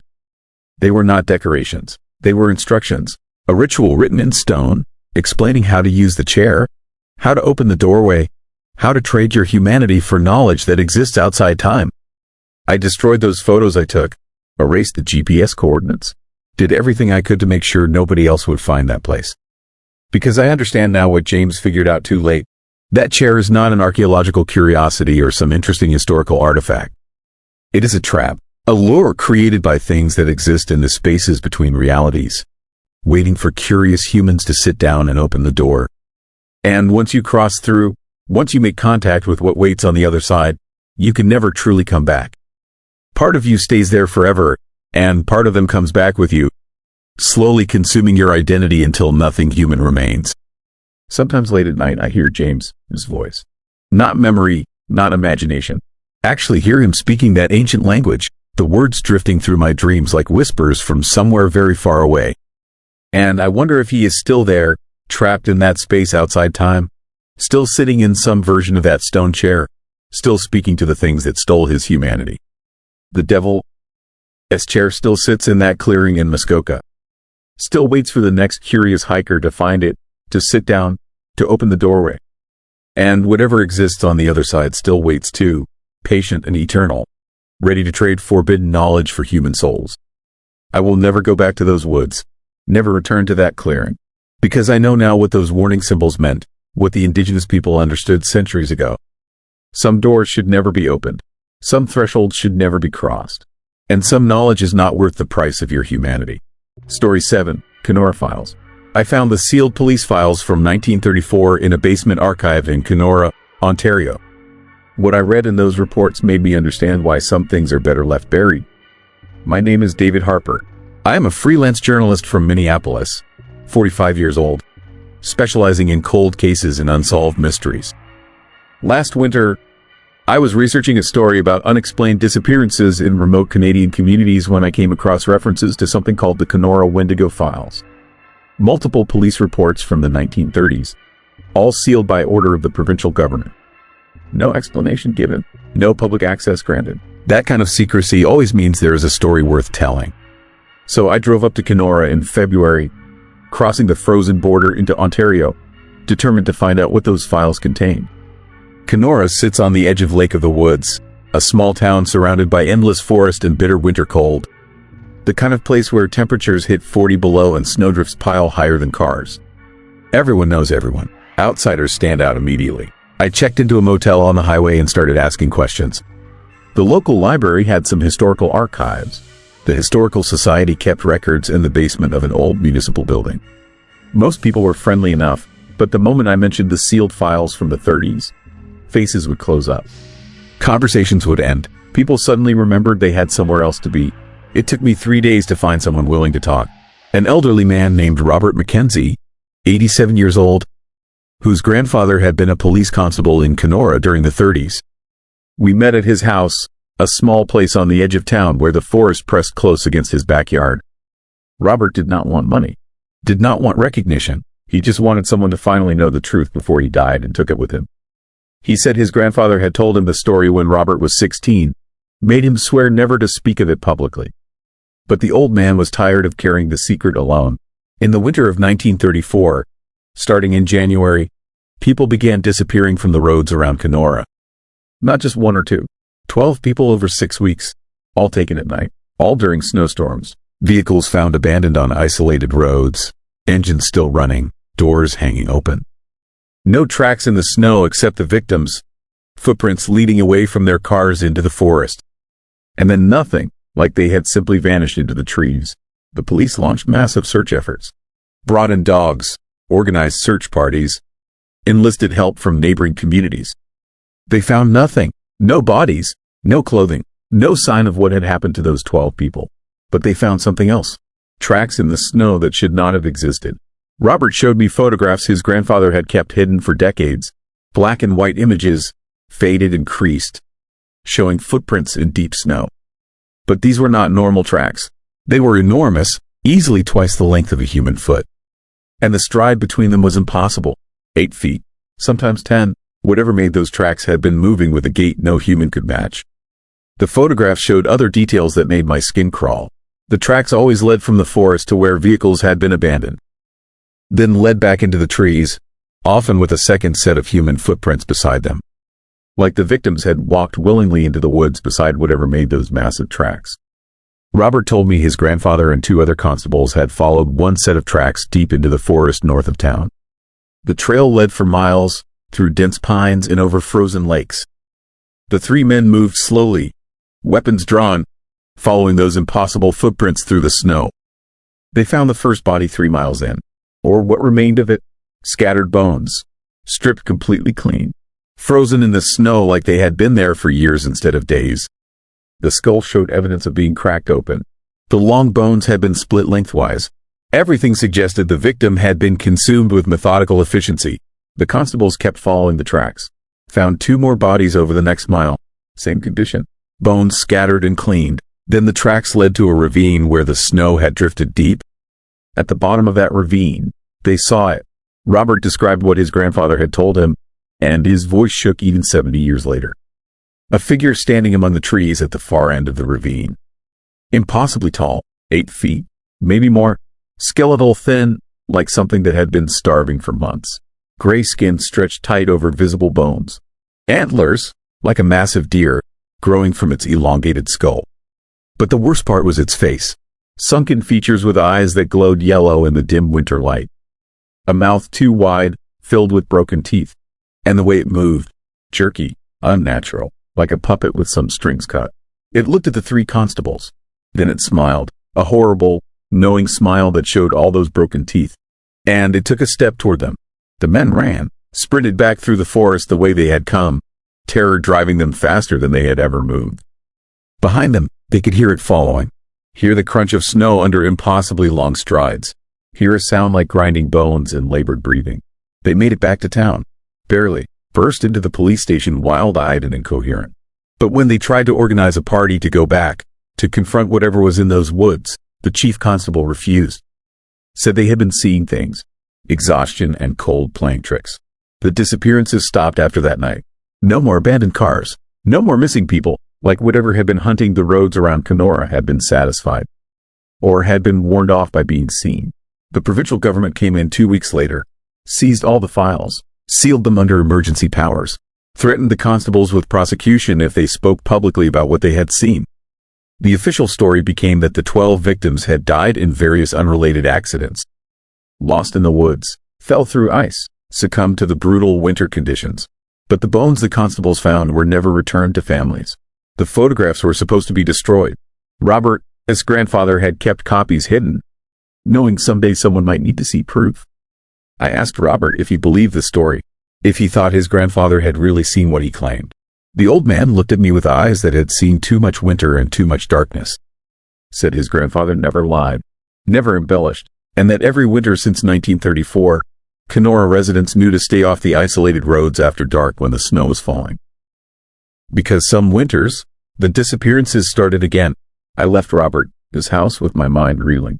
Tried to tell myself it was folklore, legend born from tragedy and grief and the human need to explain the unexplainable. But those photographs were real. Those tracks were real. Something had made them. I decided to request access to the sealed files through official channels. Filed paperwork with the provincial archives.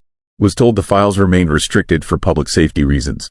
No further explanation provided. When I pushed harder, suggested I might write about the denial of access, I received a phone call from a government attorney. Very polite, very firm, suggesting I drop my inquiry and move on to other stories. That should have been the end of it. Should have been where I accepted defeat and went home. But I am stubborn, and I do not like being warned off. I found out the sealed files were stored in the basement of the old provincial courthouse in Kenora. The building was mostly abandoned now, only used for storage. Security was minimal, a single guard on weekday nights. None on weekends. I broke in on a Sunday evening in March. I am not proud of it. It was illegal and stupid and dangerous. But I needed to see those files. Needed to know what the government was hiding. The basement was exactly what you would expect. Dusty shelves packed with boxes and filing cabinets. Dim lighting, the smell of old paper and mildew. It took me 2 hours of searching to find the box labeled Kenora Municipal Police 1934 Restricted. Inside were dozens of incident reports, missing person files, search party logs, and photographs. So many photographs, more than Robert, his grandfather, had kept. Images of those massive tracks in the snow. Images of abandoned vehicles with doors torn off their hinges. Images of bones scattered in the forest. And at the bottom of the box, a report I was not expecting. Dated March 1934. Written by a provincial wildlife officer. A formal report documenting the shooting of what the officer described as an unknown predator in the woods north of Kenora. The report was clinical. Described the creature as approximately 8 feet tall, bipedal, covered in gray, leathery skin with patches of coarse hair. Antler-like protrusions from the skull, elongated limbs, evidence of advanced starvation, dental structure suggesting both herbivore and carnivore characteristics. The officer had shot it 6 times with a rifle. The thing had kept coming, kept reaching toward him with those impossibly long arms. He had emptied his sidearm into it before it finally collapsed. Even then, it had continued moving for several minutes, twitching, grasping, that horrible mouth opening and closing. The body had been removed by government order, taken somewhere undisclosed for examination. The officer was reassigned to a post in southern Ontario. The report was sealed immediately. I photographed everything with my phone. Every page, every image, spent 3 hours documenting the contents of that box. Then I carefully replaced everything and left the building the way I had come. Driving back to my motel, I felt exhilarated. I had the story, had proof the government had covered up something extraordinary. Something that defied easy explanation. This was going to be the biggest article of my career. That night in my motel room, I started writing. Laid out all the facts. The disappearances. The tracks. The sealed files. The creature shot by the wildlife officer. I worked until 3 in the morning, riding the adrenaline of a major discovery. I woke at dawn to the sound of footsteps outside my door. Heavy footsteps, slow and deliberate, walking back and forth in front of my room. I lay perfectly still, listening. The footsteps had a strange rhythm. Too slow, stride too long. Then the smell hit me. A horrifying stench of rot and old meat seeping under my door. Making my eyes water, making my stomach heave, the footsteps stopped directly outside my door. I heard breathing, low and rasping, like something with damaged lungs struggling for air. I wanted to look through the peephole, wanted to see what was out there. But terror kept me frozen in the bed. Because deep down, I knew what I would see if I looked. The doorknob started to turn. Slowly, testing. The door was locked and chained, but I watched in horror as the knob rotated. Whatever was outside was trying to get in. I grabbed my phone, dialed 911 with shaking hands, whispered to the dispatcher that someone was trying to break into my room. She said police were on the way, asked me to stay on the line. The moment I spoke, the turning of the doorknob stopped. The breathing ceased. Complete silence fell, like whatever had been out there was suddenly listening, suddenly aware I was inside. Then footsteps again, moving away, fast, that same impossible stride, fading into the distance. Police arrived 10 minutes later. Found nothing. No tracks in the snow outside my door despite the fresh snowfall that had started at midnight. No sign anyone had been there. The officer suggested I had been dreaming, told me I was safe and that I should try to get some rest. I packed my things immediately, checked out before sunrise, started the long drive back to Minneapolis. Every mile I put between myself and Kenora felt like a victory, like escape. But I know better now. I have been researching Wendigo legends since I got home. Native American mythology about spirits of hunger and winter, about people who commit cannibalism and become transformed into monsters. Creatures cursed to eternal starvation, always hunting, never satisfied. The stories say a Wendigo grows larger the more it eats, that its hunger only intensifies, that seeing one marks you, that it will follow you across any distance once it knows you're sent. I have not published my article, have not shared any of the photographs I took, because 3 weeks after I got home, I woke up to massive footprints in the snow outside my apartment building. Tracks that should not exist in downtown Minneapolis. Tracks that led to my window and then away again, heading north. The government sealed those files for a reason. Not to hide history, to contain something that should not be known. Because knowing about it, acknowledging it, somehow makes you visible to it. Makes you pray. I keep my doors locked now. My windows latched, but I know it does not matter. The thing that stalks the northern woods has found me, marked me, and some winter night, when the snow is falling and the temperature drops to 40 below, I will hear those footsteps again. Slow and deliberate, coming for me. The Kenora Wendigo files will stay sealed, and I will keep my silence, because some mysteries are not meant to be solved.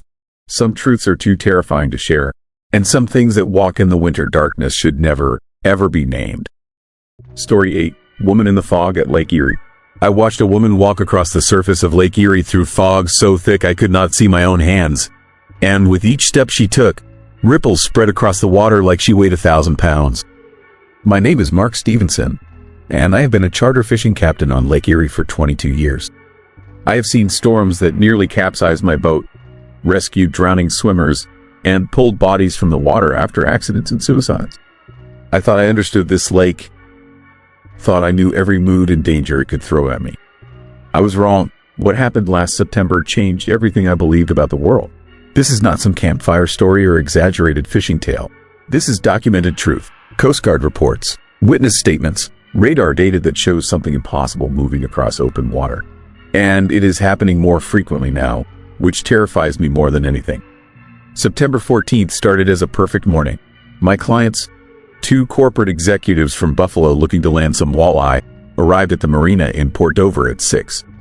The weather forecast called for clear skies and light wind. Perfect conditions for a day on the water.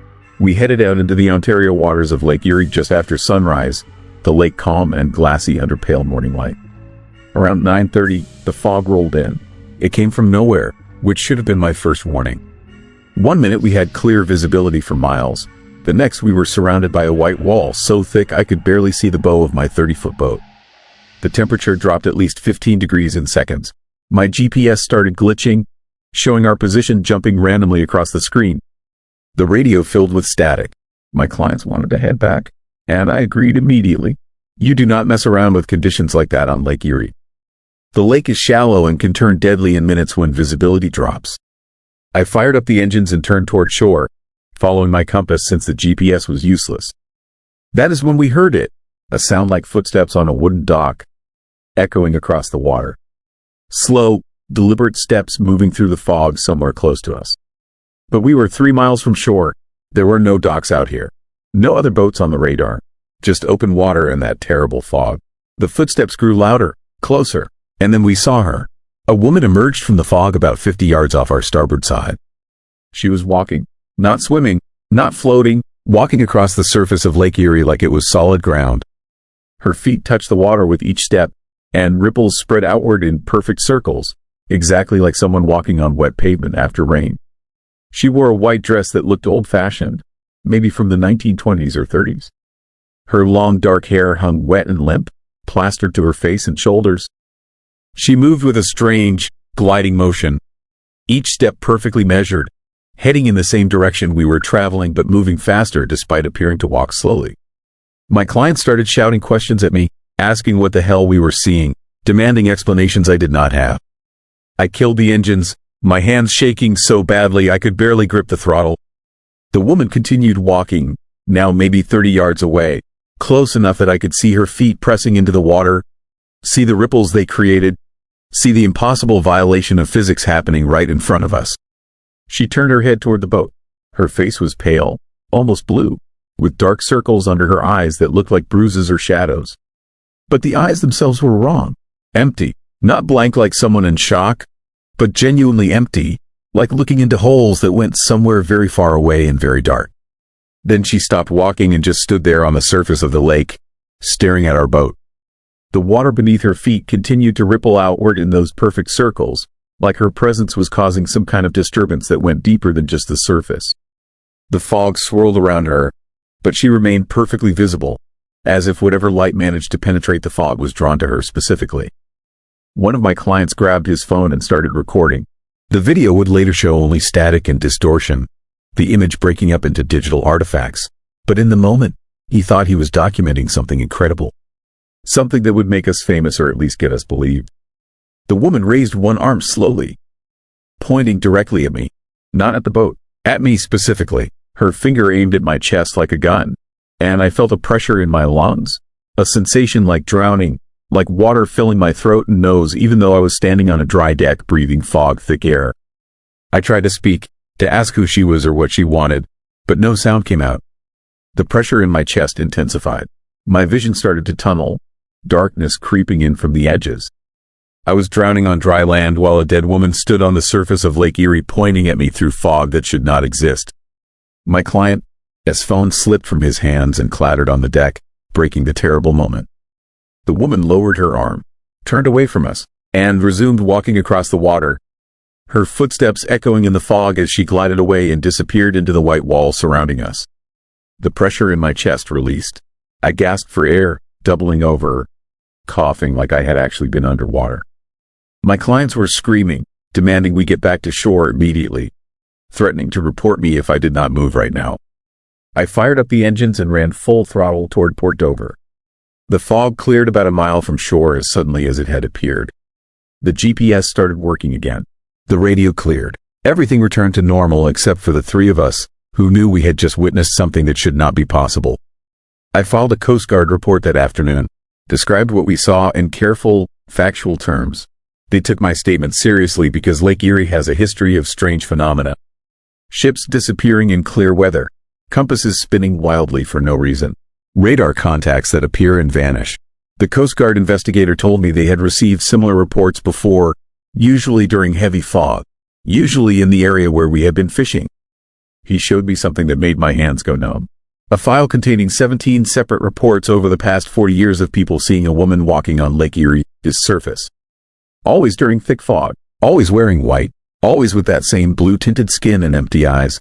Sometimes she walked, sometimes she just stood there, staring at boats until they fled. And in every case, at least one person on the boat reported the sensation of drowning while breathing air. The reports dated back to 1979, when a group of sailors training for a regatta saw her during a practice run. Before that, nothing. It was like she appeared for the first time in '79 and had been haunting the lake ever since. I started researching, spent weeks in libraries and historical societies, digging through old newspapers and maritime records. What I found was disturbing. In 1978, a woman named Catherine Marsh drowned in Lake Erie near Port Dover. She had gone swimming alone during a foggy morning and never came back. Her body was found 3 days later, trapped in a fishing net, her lungs full of water and her face frozen in an expression of absolute terror. The autopsy noted unusual findings. Catherine had drowned, but her body showed signs of being underwater for weeks, not days. Advanced decomposition that did not match the timeline. And her eyes were missing, not eaten by fish or damaged by water, but cleanly removed, as if surgically extracted. The death was ruled an accidental drowning. The unusual findings were attributed to unpredictable decomposition rates in cold water. The case was closed, but Catherine Marsh had been wearing a white dress when she drowned. A vintage dress from the 1920s that she had bought at an estate sale the week before her death. And according to witnesses who knew her, Catherine had dark hair that she wore long and pale skin that burned easily in the sun. The woman walking on Lake Erie looked exactly like Catherine Marsh, like she looked the day she drowned. I found something else, something that explained why the sightings only started in '79. Catherine had been the 17th person to drown in that specific area of Lake Erie over a period of 60 years. 17 deaths by drowning, all within a 2-mile radius, all during foggy conditions. As if something about that location, that combination of water and fog and death, had accumulated enough tragedy to create something new. Something that could walk between the world of the living and whatever exists beneath those dark waters. Other charter captains started coming to me after word spread about my encounter. They shared their own stories in hushed voices, afraid of being labeled crazy or losing business. A captain from Erie, Pennsylvania saw her in July. Another from Cleveland spotted her walking in circles around his boat for 10 minutes before disappearing. A commercial fisherman from Ontario described watching her walk into his net and vanish, only to find the net empty when he pulled it up. The encounters were accelerating. In the 1980s, there were maybe 1 or 2 sightings per year. By the 2000s, it was monthly. Now, in the past 2 years, there have been over 30 documented encounters. She is appearing more frequently, staying visible longer, getting closer to boats before vanishing. Last month, a teenage girl swimming at a beach in Port Dover felt something grab her ankle underwater. She described a hand that felt too cold, too strong, pulling her down. Her friends managed to pull her back, but her ankle showed marks. Finger-shaped bruises that glowed faint blue under UV light, like something chemical or unnatural had touched her skin. The girl described seeing a face underwater, a pale face with empty eye sockets staring up at her from the lake bottom, mouth open in a silent scream. She refuses to go near the water now, wakes up gasping in the night, convinced she is drowning. I have not taken clients out on Lake Erie since September, cannot make myself go back on those waters, knowing what walks beneath the surface, knowing that the fog can roll in at any moment and bring her with it. My business is dying. My reputation in the charter fishing community is suffering. But I would rather lose everything than see that woman again, feel that drowning sensation, look into those empty eyes and understand that something very wrong exists in Lake Erie. The Coast Guard told me to keep quiet about my encounter, said publicizing it would cause panic and hurt tourism.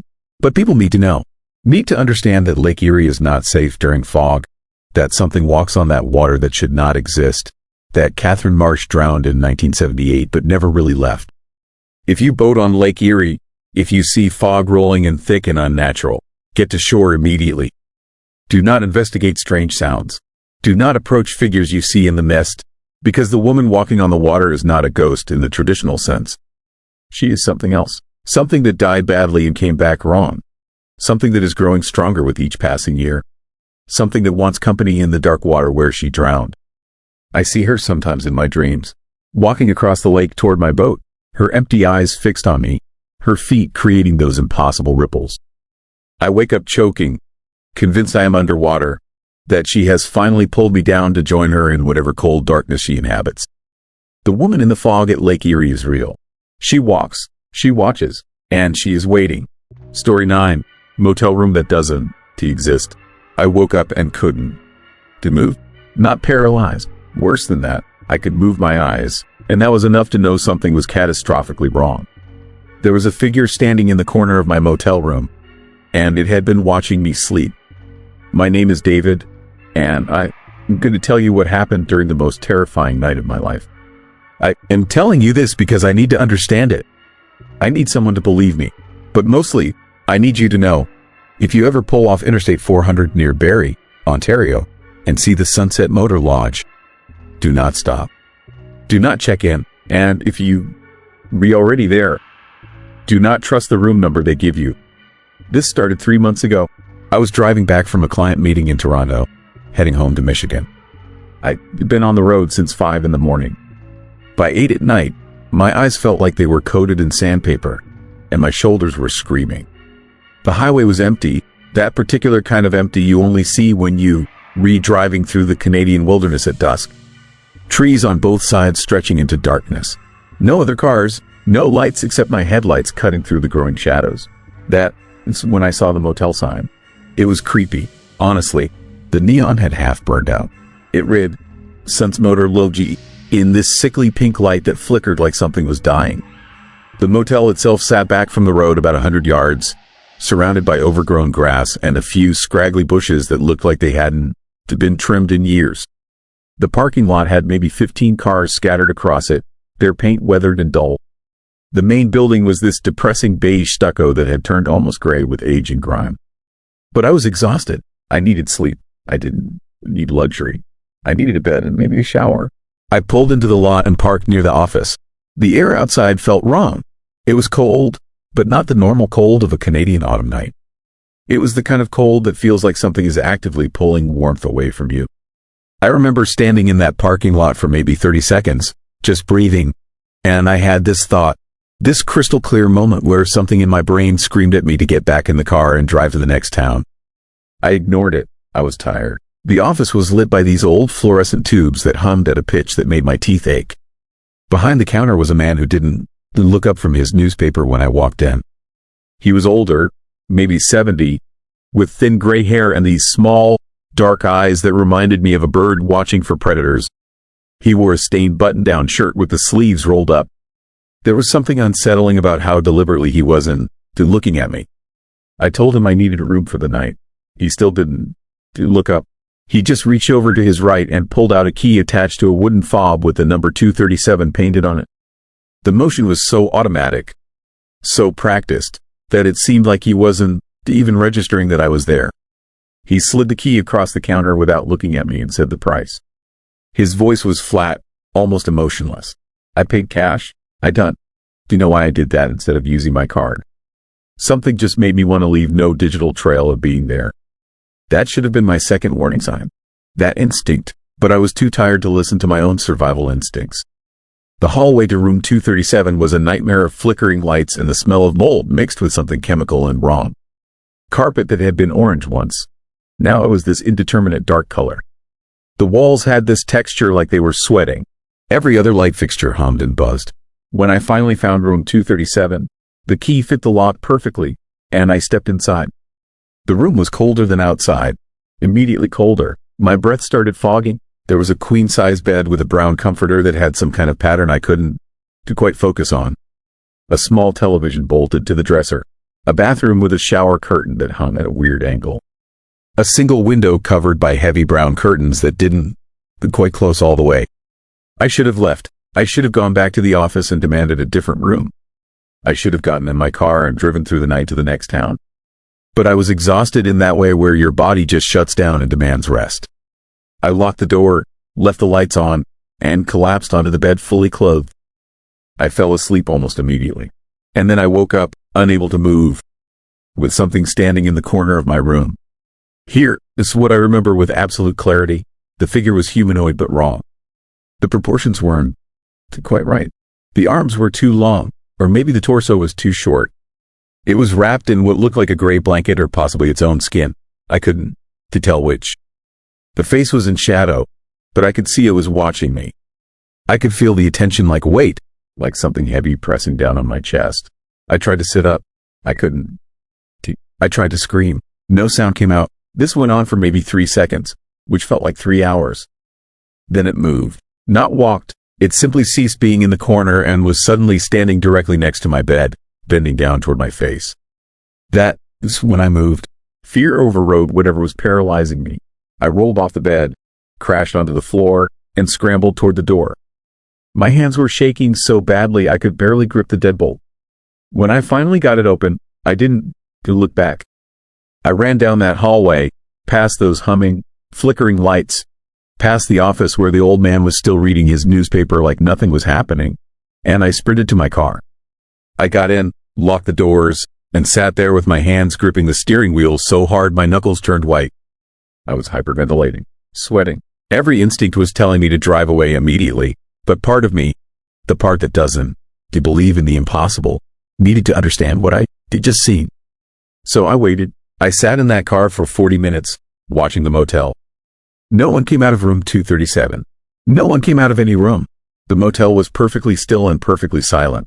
At some point, I realized I made a mistake. A chilling mistake. I pulled out my phone and scrolled back through the photos on my camera. I had taken a picture of the motel sign when I pulled in. When I looked at the photograph, the number on my room key should have been visible. I had gotten a clear shot of the parking lot, the office, the beginning of the motel rooms. But looking at that photo now, rooms 235, 236, and 238 were visible. The space where room 237 should have been was just dark. Just shadow. The building seemed to skip right over it. I drove away at 2 in the morning. I didn't stop until I reached Michigan. The next day, I did something that I'm still not sure was wise. I called the Sunset Motor Lodge. I told the woman who answered that I stayed there the night before and I thought I left something behind in room 237. There was a long pause. Then she said, very carefully, that there is no room 237. She told me their rooms went from 235 to 238, skipping 237 entirely. When I asked why, she hung up. I found a message board online. Travelers talking about the Sunset Motor Lodge. Several accounts mentioned being assigned room numbers that didn't exist. One person had driven around the outside of the building and counted the rooms. They said that there was definitely a space between 235 and 238 where a room should be, but there was nothing there. Just a stretch of wall. Another person said they'd been given room 237 and described waking up to find someone standing in the corner. They said they run from the motel and never reported it because they couldn't explain what they experienced. Then I found another post. A user named Traveler who asked if anyone else had ever noticed that the hallway near room 237 seemed longer inside the motel than it should be based on the outside dimensions. That the rooms seemed to not quite line up with where they should be from looking at the building from outside. Last week, I did something I probably shouldn't have done. I called the local police department near Barrie. I asked if there had ever been any reports about the Sunset Motor Lodge. The officer I spoke to asked why I wanted to know. When I tried to explain, he cut me off and said they had no incidents to report, but that several travelers over the years had made complaints about being disoriented at that location. He said it was probably just the building, its layout being confusing. Then he got very quiet and asked me if I had actually stayed there. When I said yes, he said, and you made it out. Then he just ended the call. I haven't been back to that area. I never will, but I think about it constantly. I think about the figure that was watching me. I think about the fact that room 237 doesn't exist on any blueprint, but it exists enough for them to have a key for it. It exists enough for someone, or something, to be standing in the corner, waiting. What haunts me most, ISN? The fear of what I saw. It's the question that keeps me awake at night. How many people stayed in that room before me? And where did the ones who couldn't run manage to go? If you ever find yourself tired on that highway near Barrie, driving through the dark forests and the empty night, resist the urge to pull off at the Sunset Motor Lodge. Your body might scream for rest. Your mind might tell you it's fine. It's just a place to sleep. But something in that building is hungry for guests, and it has a room specially prepared for travelers just like you. Room 237 is waiting, and whoever works the desk always knows you. Recoming. Stay awake. Keep driving. Don't stop, because if you do, you might end up assigned to a room that doesn't exist. And when you wake up in the darkness and find yourself unable to move, with something standing in the corner watching you, you'll understand why people who check into that motel seem to age decades in a single night. The terrifying truth is that some places don't follow the same rules as the rest of the world. Some motel rooms exist in spaces where normal laws don't apply. And the most horrifying realization of all, ISN, that the shadow in the corner, ISN, to human. It's that it's been waiting for you specifically. For a very long time. Story 10. Silent emergency call from Brantford. I've been a dispatcher for 23 years. In all that time, I thought I heard everything. I was wrong. Dead wrong. It happened on a Tuesday night in March. The night that changed everything I knew about fear. About reality. About what we were willing to believe when logic falls apart. My name doesn't matter anymore. The police department told me not to talk about this, but I can just stay quiet. Someone needs to know what happened in Brantford. The first call came at 11:47 p.m. I remember the exact time because I glanced at my monitor just before the line went live. The call was coming from inside the county, but the trace showed something impossible. Before I could even process what I was seeing, I heard it. The breathing, not normal breathing, not someone winded from exercise or excitement. This was wet, labored, the sound of someone struggling for air through fluid in their lungs. Ragged, desperate, haunting, the kind of breathing that makes your own chest tight just listening to it. Then the crying started, faint, muffled. A child, maybe a woman, I couldn't tell. The sound was distorted, like it was coming through layers of fabric, or from very far away, echoing up from somewhere deep and dark. My hands started shaking. I punched up the address on my screen, ready to send units. The address was 447 Mercy Lane. I stared at it, ran it again. The computer confirmed it. A cold feeling spread through my stomach, creeping up my spine like ice water. I knew that address. Every cop in Brantford knew that address. Nobody had lived there in 10 years. In fact, nobody had even been able to live there since the fire. The Morrison house, the murder house, the place where an entire family had died. It was 10 years ago, early spring, when the police found them. Margaret Morrison, her 2 children Sarah and Michael, all murdered by someone still never caught. Margaret had been discovered in the master bedroom, throat slashed. The kids were in their beds. The fire had started in the kitchen but hadn't spread far before the neighbors noticed. Smoke, screaming, the terrifying chaos of a crime scene burning. They never found the killer. They demolished the house 6 months later. There was nothing left but concrete foundation and overgrown weeds. I'd driven past it once, a few years back. Just scorched earth and the ghosts of something unspeakable. But now, on my screen, a call was coming from that exact location. I told myself it had to be a GPS error. A glitch in the system. These things happen. But my professional training overrode my skepticism. You never ignore a call. You never assume something is wrong with the technology. You send units. You investigate. You treat every call as if someone's life depends on it.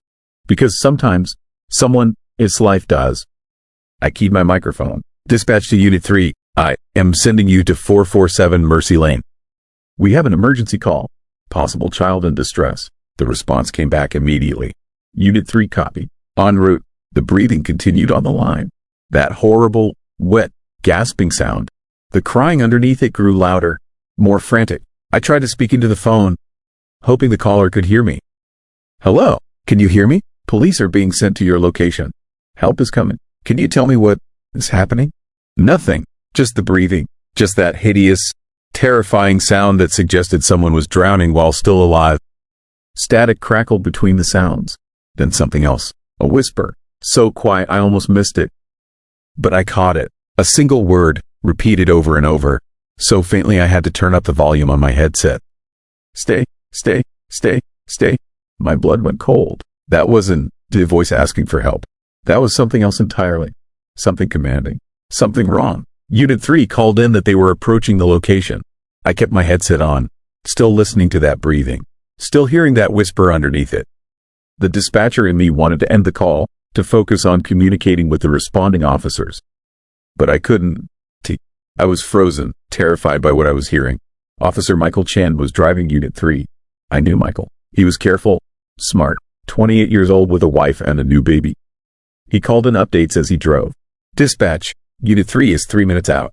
The breathing on the line grew more rapid, more panicked. The crying became louder, clearer. That is when I heard something underneath everything else. A third sound. Movement. The wet shuffle of something dragging itself across a surface. Slowly, methodically, like something trying to pull its own weight. 2 minutes out, Michael called. What are we dealing with here? Dispatch. I didn't know how to answer. What could I tell him? That a 911 call was coming from a demolished house? That I was hearing impossible things? That every rational part of my mind was screaming that something was deeply, fundamentally wrong? Unknown, I told him. Possible child. Unknown emergency type. The line went silent. The breathing stopped. The crying vanished. Even the static seemed to disappear. For 5 seconds, there was absolutely nothing.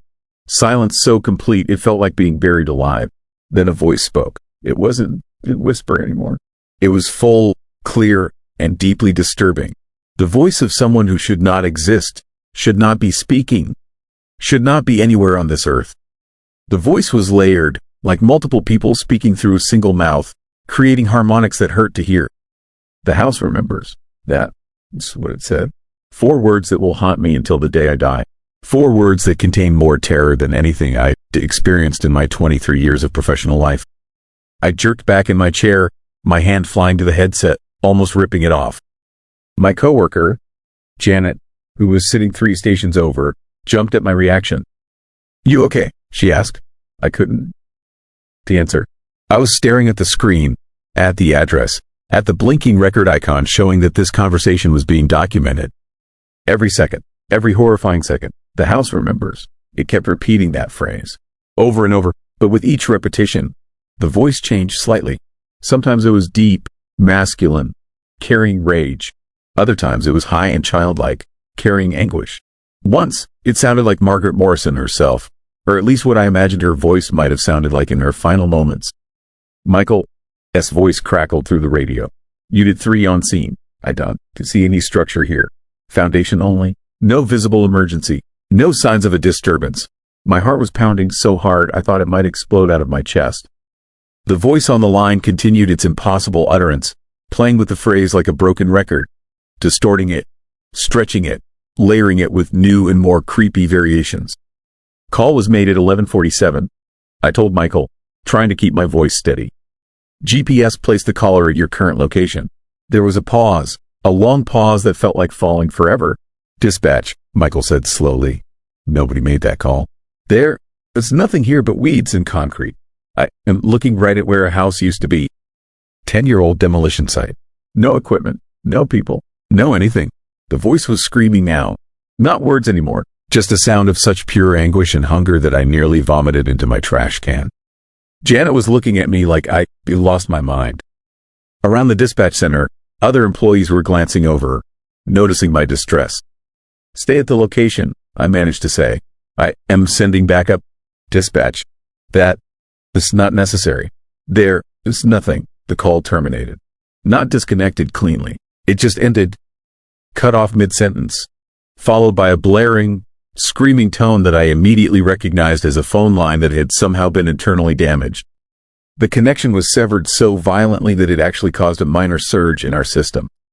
Our equipment registered it as a catastrophic failure of the phone line itself. The emergency call from 447 Mercy Lane simply ceased to exist. I sat there, breathing hard, my entire body trembling. I pulled up the recording of the call and tried to play it back. The file was corrupted, completely unreadable. 5 minutes of terrifying audio, reduced to digital noise. Unit 3 remained at the location. Michael and his partner searched the entire area. They found nothing. No signs that anyone had been there. No footprints in the weeds. No disturbed earth. No evidence whatsoever that the impossible call had anything to do with that location. But here is what I didn't tell them immediately. Here is what I kept to myself because I was already half convinced I imagined the whole thing. Before the line went dead, I noticed something on my screen.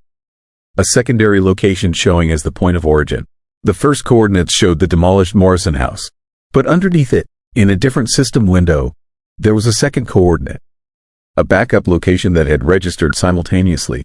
Another address in Brantford. I pulled it up. The screen went cold. It was my address, my home, the apartment where I was living while I worked night shift dispatch.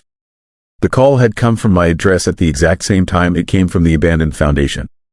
They never found an explanation for the call. The police completed an internal investigation that concluded it was a system glitch, a GPS error combined with a spoofed phone number. A coincidence that seemed sinister in hindsight but made perfect sense from a technological standpoint. That was the official report. Nobody asked me if I believed that explanation. And I never told them about the second coordinate on my screen. Because 5 days after the call, I came home from my shift and found something that changed everything. In the kitchen, where I never left it, was a small, singed object. A child's toy. A wooden block with a painted letter M. Margaret, his initial. Morrison. I never reported it. I never told anyone. I transferred out of the dispatch center and moved to a new state. I tried to forget about Brantford, about that terrifying night, about the voice that contained multitudes. But something knows where I am. Because last month, on the anniversary of that call, I received a package. No return address. Inside was a photograph of a house. Not the Morrison house from 10 years ago.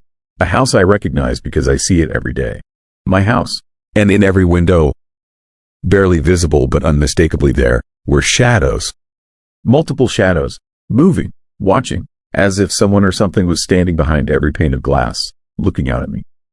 The photograph had been taken from inside my home. The breathing started again last night, not through a phone line, but through the walls of my apartment. Wet, labored, slow, getting closer with every heartbeat. I haven't called the police, because I know what the voice would say if I did. The house remembers. The house always remembers. And now I understand, it doesn't matter if you demolish the structure, burn it down, scatter it to ash. The horrifying, haunting energy contained within those walls, that terrifying place where unspeakable things happened, that creepy location soaked in blood and screams and death, it doesn't disappear. It follows you. It finds you. It knows exactly where you live. The darkness outside my window grows deeper every night. The shadows behind my glass grow more distinct, more aware, more hungry. And that eerie breathing, that disturbing sound, it is getting louder. I finally understand what Margaret and her children understood in their final moments. You can run from a house that remembers. You can escape something that has learned your fear, tasted your terror, and decided you belong to it now. The terrifying truth is this: some places done to stay in one location. They hunt, they spread, and they were never satisfied with just one family, just one address, just one night of screaming in the dark. I made the call to 447 Mercy Lane all those years ago. Or maybe the house made me make it through me. Maybe I was simply a conduit for something reaching out from beyond death, beyond destruction, beyond the boundaries of what we can see and explain and rationalize away. All I know is that the breathing is in my walls tonight. And my windows are all covered in a wet, sticky substance that smells like smoke and copper and despair. The house remembers, and it's coming for me next. So now, 10 locations across Ontario, 10 encounters with something that shouldn't exist, 10 cases where reality broke down and something from the other side reached through. But remember what I promised you at the beginning? The geographic pattern that connects all of these stories? The pattern that suggests something is moving through Ontario with purpose and intelligence? Here it is. And I need you to pay very close attention because this information has gotten people killed. Every single location in these stories falls within a specific corridor. If you plot them on a map, the Screaming Tunnel in Niagara, the Fairmont Royal York in Toronto, Rice Lake, the bridge outside Kitchener, the Toronto subway, Devil S Chair in Muskoka, Kenora, Lake Erie, the Sunset Motor Lodge near Barrie, and Brantford, they form a line. Not random, not scattered, a deliberate line moving from southwest to northeast across Ontario. And here is the terrifying part. That line is moving. The incidents aren't static. They reprogressing. In the 1930s, the activity was concentrated in the southwest near Windsor and Sarnia. By the 1970s, it had reached the Niagara region. In the 2000s, Toronto became the epicenter. And right now, in 2024, the most recent incidents are occurring in the Muskoka area and farther north. Whatever this is, whether it is a phenomenon, an entity, or something we don, they have words for it, is traveling along the old indigenous trade routes. The paths that existed before Europeans arrived, the sacred corridors that native people warned were thin places, where the barrier between our world and something else was permeable. And it is accelerating. In the 1930s, incidents occurred every few years. By the 1980s, every few months. Now, we're seeing multiple encounters per month. The activity is intensifying as it moves north, as if it is gaining strength, learning, adapting to modern humanity. The next predicted location, based on the progression pattern and the speed of movement, they calculated that within the next 6 to 12 months, the epicenter will shift to the area around North Bay and Sudbury. If you live in those regions, if you have family there, you need to be aware. You need to recognize the warning signs. Now, I told you at the beginning that 10 people from these stories are still missing. That is true, but what I didn't tell you is that I've been contacted by someone who claims to have found 3 of them. They were alive, but they were not the same people who disappeared. The person who contacted me, a former OPP detective who retired early and refuses to give his real name, sent me photographs. Surveillance footage from gas stations, security cameras, traffic cams. In each image, barely visible in the background, are people who match the descriptions of 3 missing persons from these stories. But they were wrong. They move differently. They stand in ways that human spines shouldn't allow. Their faces, when the camera catches them at the right angle, show expressions that shouldn't be possible with human musculature. And in every image, they were watching someone, studying them, as if learning how to be more convincingly human. The detective, his final message to me was simple and terrifying. They were coming back. Whatever takes people in Ontario doesn't to keep them. It sends them back changed.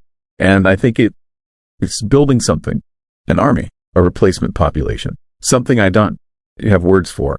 But before I let you process that nightmare, you need to do something for me right now. If you haven't, subscribe to Vesper Shroud. Do it this second. We're racing toward 100 subscribers. And when we hit that milestone, I'm doing something unprecedented.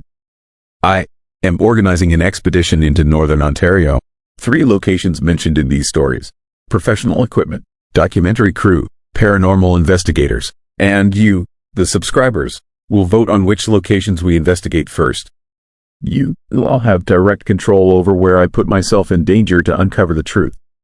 Done. To miss being part of this, annihilate that like button if these stories disturbed you, if they made you question what is really happening in the empty spaces of Ontario.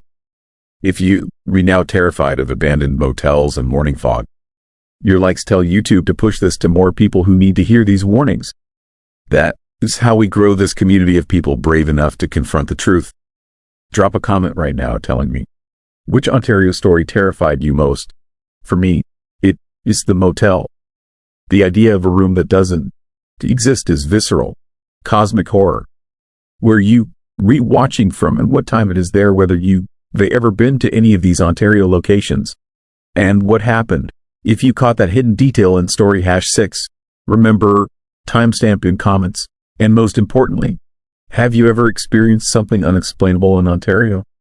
Tell me your story. The best ones will be featured in upcoming episodes, and your encounter might be the missing piece that explains everything. Share this video with someone who loves horror, but warn them first. Tell them to watch during daylight. Tell them to check their doors and windows, because these Ontario stories have a way of activating things. Viewers have reported electronic disturbances after watching. Unexplained calls from Ontario area codes. The sense of being watched through their screens. Smash that notification bell if you haven't already. Next week's video covers the Toronto Island Tunnels, a massive underground complex that officially doesn't exist but appears on construction blueprints from 1952. We're talking about hundreds of miles of passages beneath the city where maintenance workers report encounters that ended their careers. It makes the Ontario stories seem tame by comparison. Before I let you go, I need to tell you something personal. Something I haven't shared before. I started Vesper Shroud because of my sister. She disappeared in Ontario in 2019, near Lake of the Woods. She'd gone camping with friends near Kenora. Yes, the same area from story #7. Her tent was found intact. Her phone was there, her keys, her wallet, but she was gone. No tracks leading away, no sign of struggle, just gone. The police searched for 3 weeks. Found nothing. The case went cold, but I never stopped investigating. And the more I dug, the more I found patterns, connections, a web of disappearances stretching back decades, all clustered along that same corridor I described earlier. 2 months ago, I received a letter. No return address, postmarked from Sudbury, the next predicted location on the progression line. Inside was a photograph of my sister.